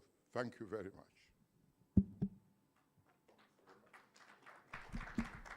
Thank you very much. Yeah, so we're not doing so good for time, so we'll just take one more question, and then we'll wrap up. Thank you. Thank you. Sorry, it's not a question, but it's a concern or a request for all these institutions, IFDC, AFO, this Development Gateway, AFA, I think Mr. Patrick. in Tanzania, we have an entity which is totally dealing with fertilizer. That is Tanzania Fertilizer Regulatory Authority. I'm the one who is responsible for that, in charge of that. But unlikely that we don't have active participation or involvement, or we don't see much presence of this AFO, IFDC. Sebastian, I think, is aware. So I'm here my concern is to welcome to come to Tanzania. We will work with you closely with all these aspects, with the importation, with the export, with the manufacturing, and all issues related to fertilizer. As a TFR will be there to work you closely. So please come to Tanzania. Thank you. Thank you very much. Thank you. Okay, one more. And thank you, sir. Well noted. Sebastian, that's for you. Thanks. Thank you very much. My question is, we are talking about fertilizers, and we are focusing about fertilizers and the usage. And my friend, Mr. Musugiri, also talked about the soil health, which is very important. Continuous usage of fertilizers, as you have heard from some of the speakers, causes soil acidity. And even the PS reminded us that there is a remedy for that.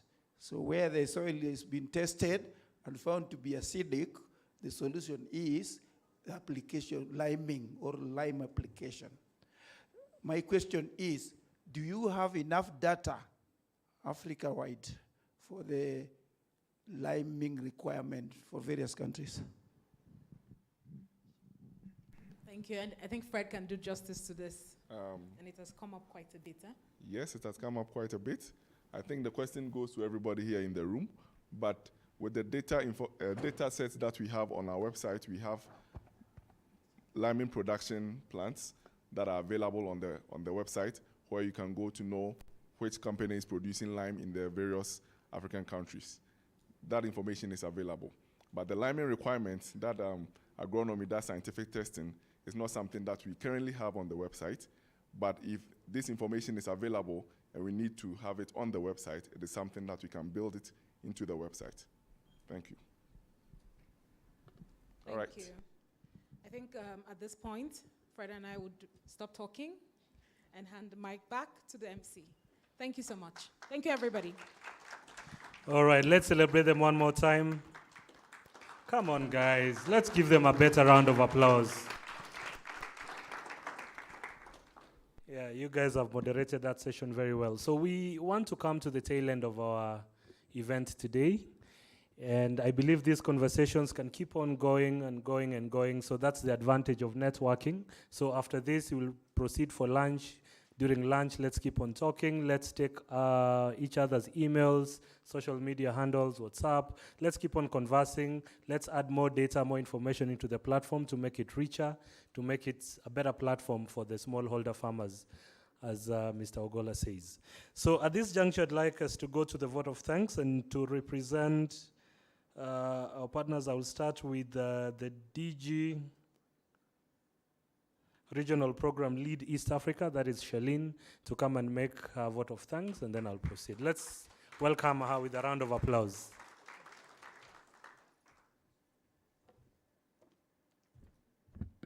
All protocols observed. Good afternoon. I shall keep it very short because you've had a lot of festivities. And I'll just say it's a pleasure to be here with you all and to come to the end of our event hosted by our partners IFDC and africafertilizer.org. Africa Fertilizer.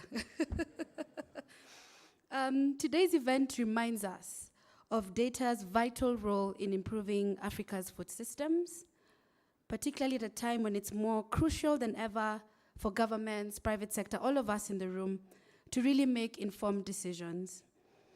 This closely aligns to the organization that I work for, Development Gateway, an IREX venture, where we create tools and design processes that help collect, visualize, and use data for a more equitable world. We've done this in a number of sectors such as health, open governance, and agriculture. We also do this by bridging the gaps in data use and availability to support stronger decision making. Our partnership with AFO, which Sembe and Fred really articulated really well, thank you guys, started over 5 years ago. I say 5 and it's quite shocking, Fred and Sebastian, it's quite shocking, it's been 5 years.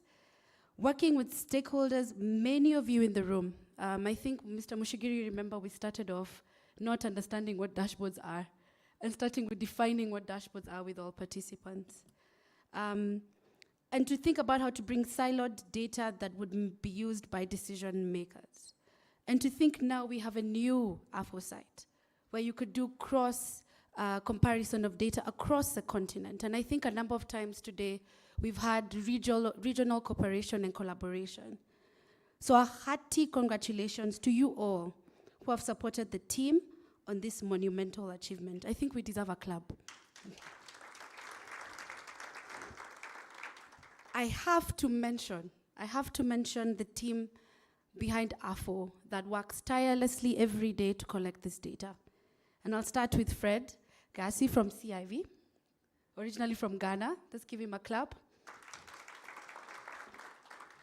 Clement Boateng, I hope I got it right, from Ghana. Samuel Ali from Nigeria. Dixon Oweno from Nigeria. Samuel Gulivas from CIV. Côte d'Ivoire, I'm sorry, to the French speakers. Viola, Doris, because of time, you'll allow me to say by country. Viola Kandiwe and Doris Jepkorir from Kenya. Sugar Kabalika from Zambia. Mbawaka Firi from Malawi and Alcides Lampiao from Mozambique. So that's a team that tirelessly works every day to collect data that you've seen today, and they'll continue to be innovative. For my DGs, Development Gateway, I want to say a big thank you. I'll lump you all. Usman, Sembe, Nora, Sharon, and Victoria, big clap for the team. For the support you've given the development of the dashboard. Over the past few days, we have had insightful discussions on key areas of regional collaboration, ensuring strategic fertilizer production, regional policies, and implementation of these policies in the REC. So that was discussed yesterday and today. We also saw a lot coming out around private sector. We also looked at opportunities to make informed decision on availability of fertilizers, be it subsidies, be it value chain, financing, just making a conducive environment for private sector. So we all agree that data is a key compass on what decisions to make and how to implement. So what next? We will continue as partners, AFO and DG, to improve data collection processes and validation. I've had FUBC come up a number of times. I've had retail come up a number of times. Today with His Excellency, they mentioned integrating the dashboard with the ministry website. So a lot of feedback is coming up. That's been taken into consideration. But more importantly, timely and consistent data collection, we know requires innovation, and we continue to look for innovative ways to ensure the availability of data, such as using technology such as artificial intelligence and GIS for improved FUBC and retail work. But finally, we have seen really great examples from Simon Mushigiri today about how apparent consumption can inform government priorities. In Nigeria, we saw Professor Victor Ochude mention how the National Nigeria Institute of Soil Sciences uses a dashboard to enhance their work on soil scientists and extension agents in making recommendations. With these examples at the country level, and now that we have a regional comparison, I'm very confident all stakeholders in this room will find the data showcased today very impactful to your work. I will end with a reminder that we, as your partners, Development Gateway and AFO, will continue to work with you to ensure all relevant data is accessible to you. And the dashboard, as a reminder, belongs to all of us. It's not a closed-up dashboard that AFO just adds data. It's for all of you. So own it, and please reach out to us if you have any feedback. Thank you. Thank you, Charlene. To represent, we have partner governments who All right, so we have partner governments who are also here, and to represent the Southern Africa region, I'll invite Dr. Chisanga Kafula from Ministry of Agriculture, Zambia. Karibu sana. Let's give him a round of applause. Thank you very much. Good afternoon, ladies and gentlemen. All protocols observed. I'll write on the protocols as said by my sister there.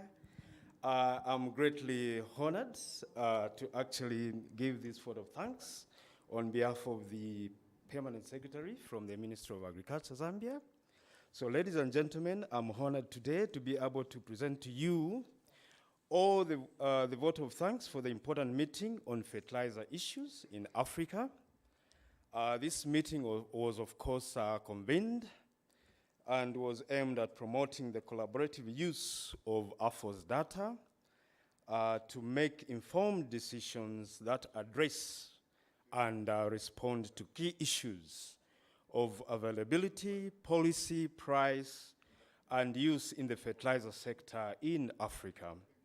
We believe this meeting has highlighted these issues, and most importantly, during the side events and the panel discussions which we had yesterday, fertilizer, as we may know, is the main ingredient in crop production, especially in Africa, where our soils have inadequate nutrition. So we also need to make the point that the usage of fertilizers is enhanced in our continent from the 8 kg we have been talking about to 50 kg per hectare, as per the Abuja Declaration. So the launch of the AFO website is indeed going to play a major role in this aspect. Zambia, therefore, is looking forward to participating in the Africa Fertilizer and Soil Health Summit, which is scheduled for June 2023, and stands ready to offer support towards preparations of holding of the event. Zambia will also continue to collaborate and offer support in all aspects with regard to activities of AFO and IFDC in the country and Africa as a whole. With these few remarks, we would like to thank you all for coming to this important meeting and charting the way forward to enhance food security through ensuring constant availability and accessibility of fertilizer on the continent. We further wish you a safe trip or journey as you get back home to our respective countries. For those who are traveling back tomorrow, remember we all have a huge task of ensuring that fertilizer usage is enhanced on our continent. So thank you very much, and we request our Almighty God to actually bless us all. So thank you, asanteni sana. Asante, asante. Another round of applause for Daktari. And to represent the Western region, I will invite Mr. Michael Owusu, who is from the Ministry of Agriculture in Ghana. Let's give him a round of applause as he...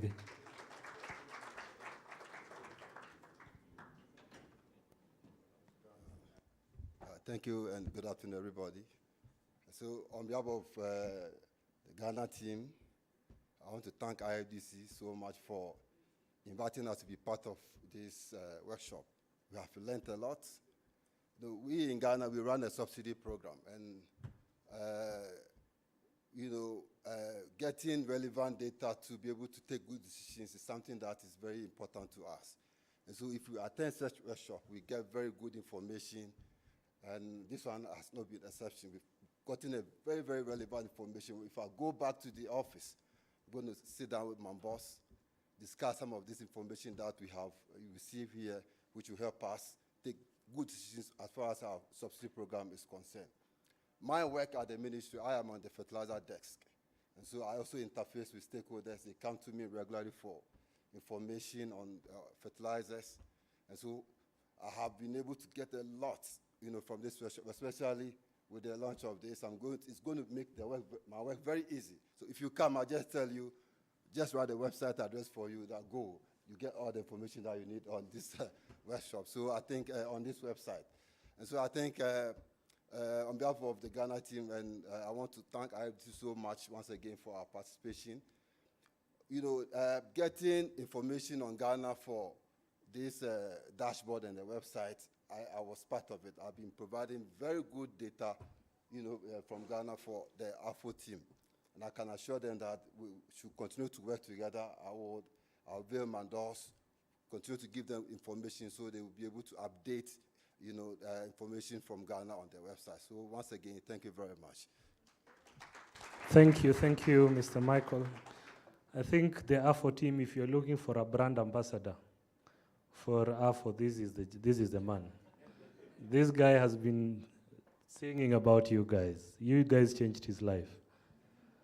All right, so to represent the East African region, I will invite Mr. Simon Mushigiri, who will give his vote of thanks. Let's celebrate him one more time.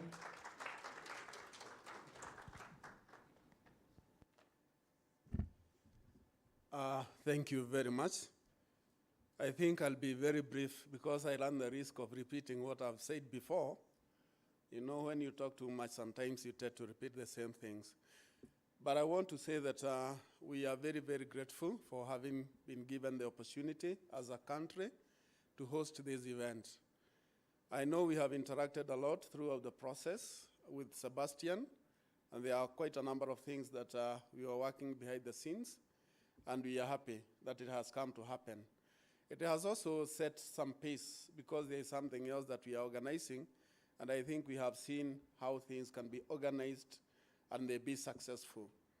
The issues of data, I think it's something that we have been talking about, but I want to say that working with AFO, working in the process of coming up with the dashboard, there is a lot that we have actually learned.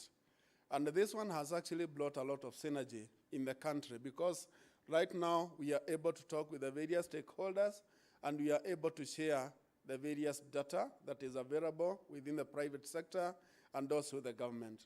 So AFO gave us an opportunity for bringing us together, and we have been able to talk together, and now we can move together. I might talk a lot about the data, how we have been using it, but I want to say that it has been very, very useful. And as a country, we normally appreciate this important step that has been made. So even the progress that we have made so far in terms of revamping it, we are very, very excited, and we believe we'll be able to share information across region. Before, if you asked me what was happening in URT, I know we have been meeting in other forum, but it was difficult. But now we can be able, in this case, to interact through, in this case, the website, and we'll know what is happening in other countries. I also want to say that through the data that we have been getting from this particular dashboard, we have even been able to, in this case, design what we call the bundling. So that if you look at the systems that we have in the country, we are actually bundling so that now you can include seed, you can include agrochemicals, and we can also be able to include lime to the same system. So we are happy and we appreciate for you people coming to this great country of ours and this great city of ours called Nairobi. There are various places that you can actually visit before you go back. Please leave some dollars with us.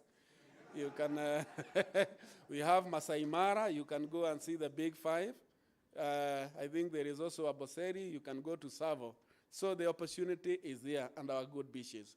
So thank you very much. We are looking forward to meeting with you again in the near future, where we can actually continue with this discourse, how we can improve the data and even how we can continue using it. But I can tell you for sure, it's a very good experience once you start using it, and then you can see the capabilities that this information can actually give you in terms of doing your, what I can call your activities and your normal duties. So we wish you the best as you go back, as we extend our gratitude to DG Development Gateway, AFO, and IFDC. We have actually a memorandum of understanding with IFDC, and they have been assisting us in various forms. And I believe when we interact, then we can go far. When we create the synergy within our countries and even within the system, then we can be able to grow each other and we can go very far. Finally, we are very, very grateful because we have met new friends. You know, this is always a good opportunity. You have met Mushigiri, whom you have not seen before. I've also met you. So I've actually added to the list of friends. So thank you very much for even accepting to come here and be with us for this great occasion. As we move on, we want to thank the people, the conveners of this meeting, because we know there is a lot that has been done. MC, thank you very much for the good work as well. Thank you, and God bless you. Thank you so much, Mr. Mushigiri. Finally, I'd like to invite the IFDC Regional Director to give his vote of thanks. So let's celebrate Fernando.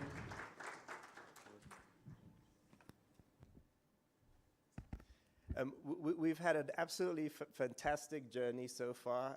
It started yesterday with some really technical discussions on Abuja, on the crisis, and we heard directly from several of the countries participating, and also some really excellent initiatives to address the crisis. A lot of this discussion, of course, was really all around data, and of course today was an absolutely amazing launch of the new rebranded Africa Fertilizer. And I'm really hoping that as we leave the forum, all the things that we've discussed and debated will be continued to be worked on, implemented in your countries. Of course, there is also the lead up to several large events, including the Africa Fertilizer and Soil Health Summit, and then even a longer and a larger roadmap before that. I would like to keep my comments very brief. I would like to thank two very broad categories of individuals and organizations. First of all, we had absolutely excellent participation from a very broad cross-section of fertilizer actors in the room, both today and yesterday. Of course, represented by the Ministry of Agriculture in Kenya, the PS. We've had excellent representation from the various other ministries, from industry associations, producers, development partners, donors, and of course, fertilizer sector stakeholders. So please, a big round of applause, first of all, to all of you. Thank you for attending and participating. And then let me conclude by thanking all of the organizers of this absolutely great event. Charlene, you did a great job of mentioning people by name. I will piggyback on you and just mention the broad categories of individuals and organizations. First of all, the entire AFO team, represented by Sebastian, and of course our partners, Development Gateway and Wallace & Associates. Then I would also really like to thank the strong support of the IFDC Regional Office. There was a very large contingent of all of you working behind the scenes, from administration to procurement, communications, knowledge management, and of course IT. Another big round of applause. Thanks also to all of the AFO partners over the years.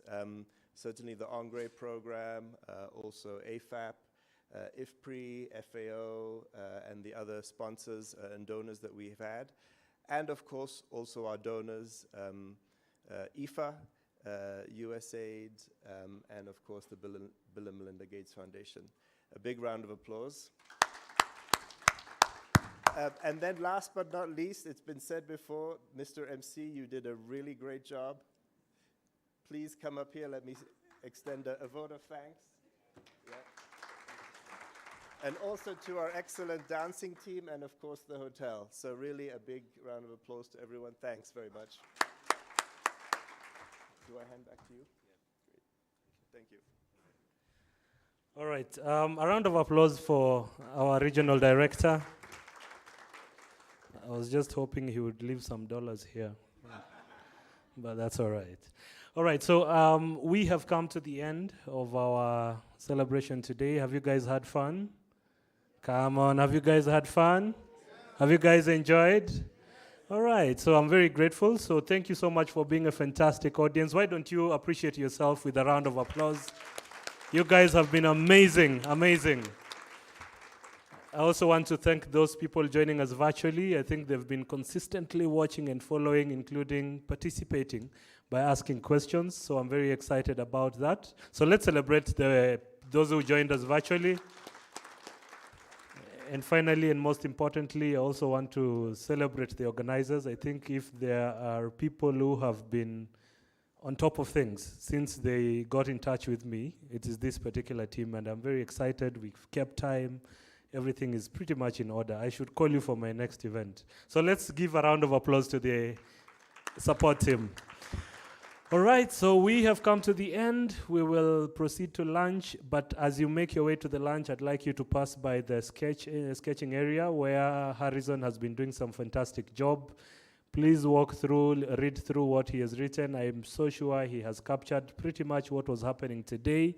As you make your way to the lunch area, continue with the conversations, continue asking, networking with other people, get to hear what's happening in Tanzania, where they have opened their doors for pretty much everyone who wants to help them. Let's talk about Ghana, let's talk about the rest of Africa. Mungu wabariki sana. Enjoy your time in Kenya, and as told by Mr. Mushigiri, leave some dollars for us. We need a bit of that. Thank you so much.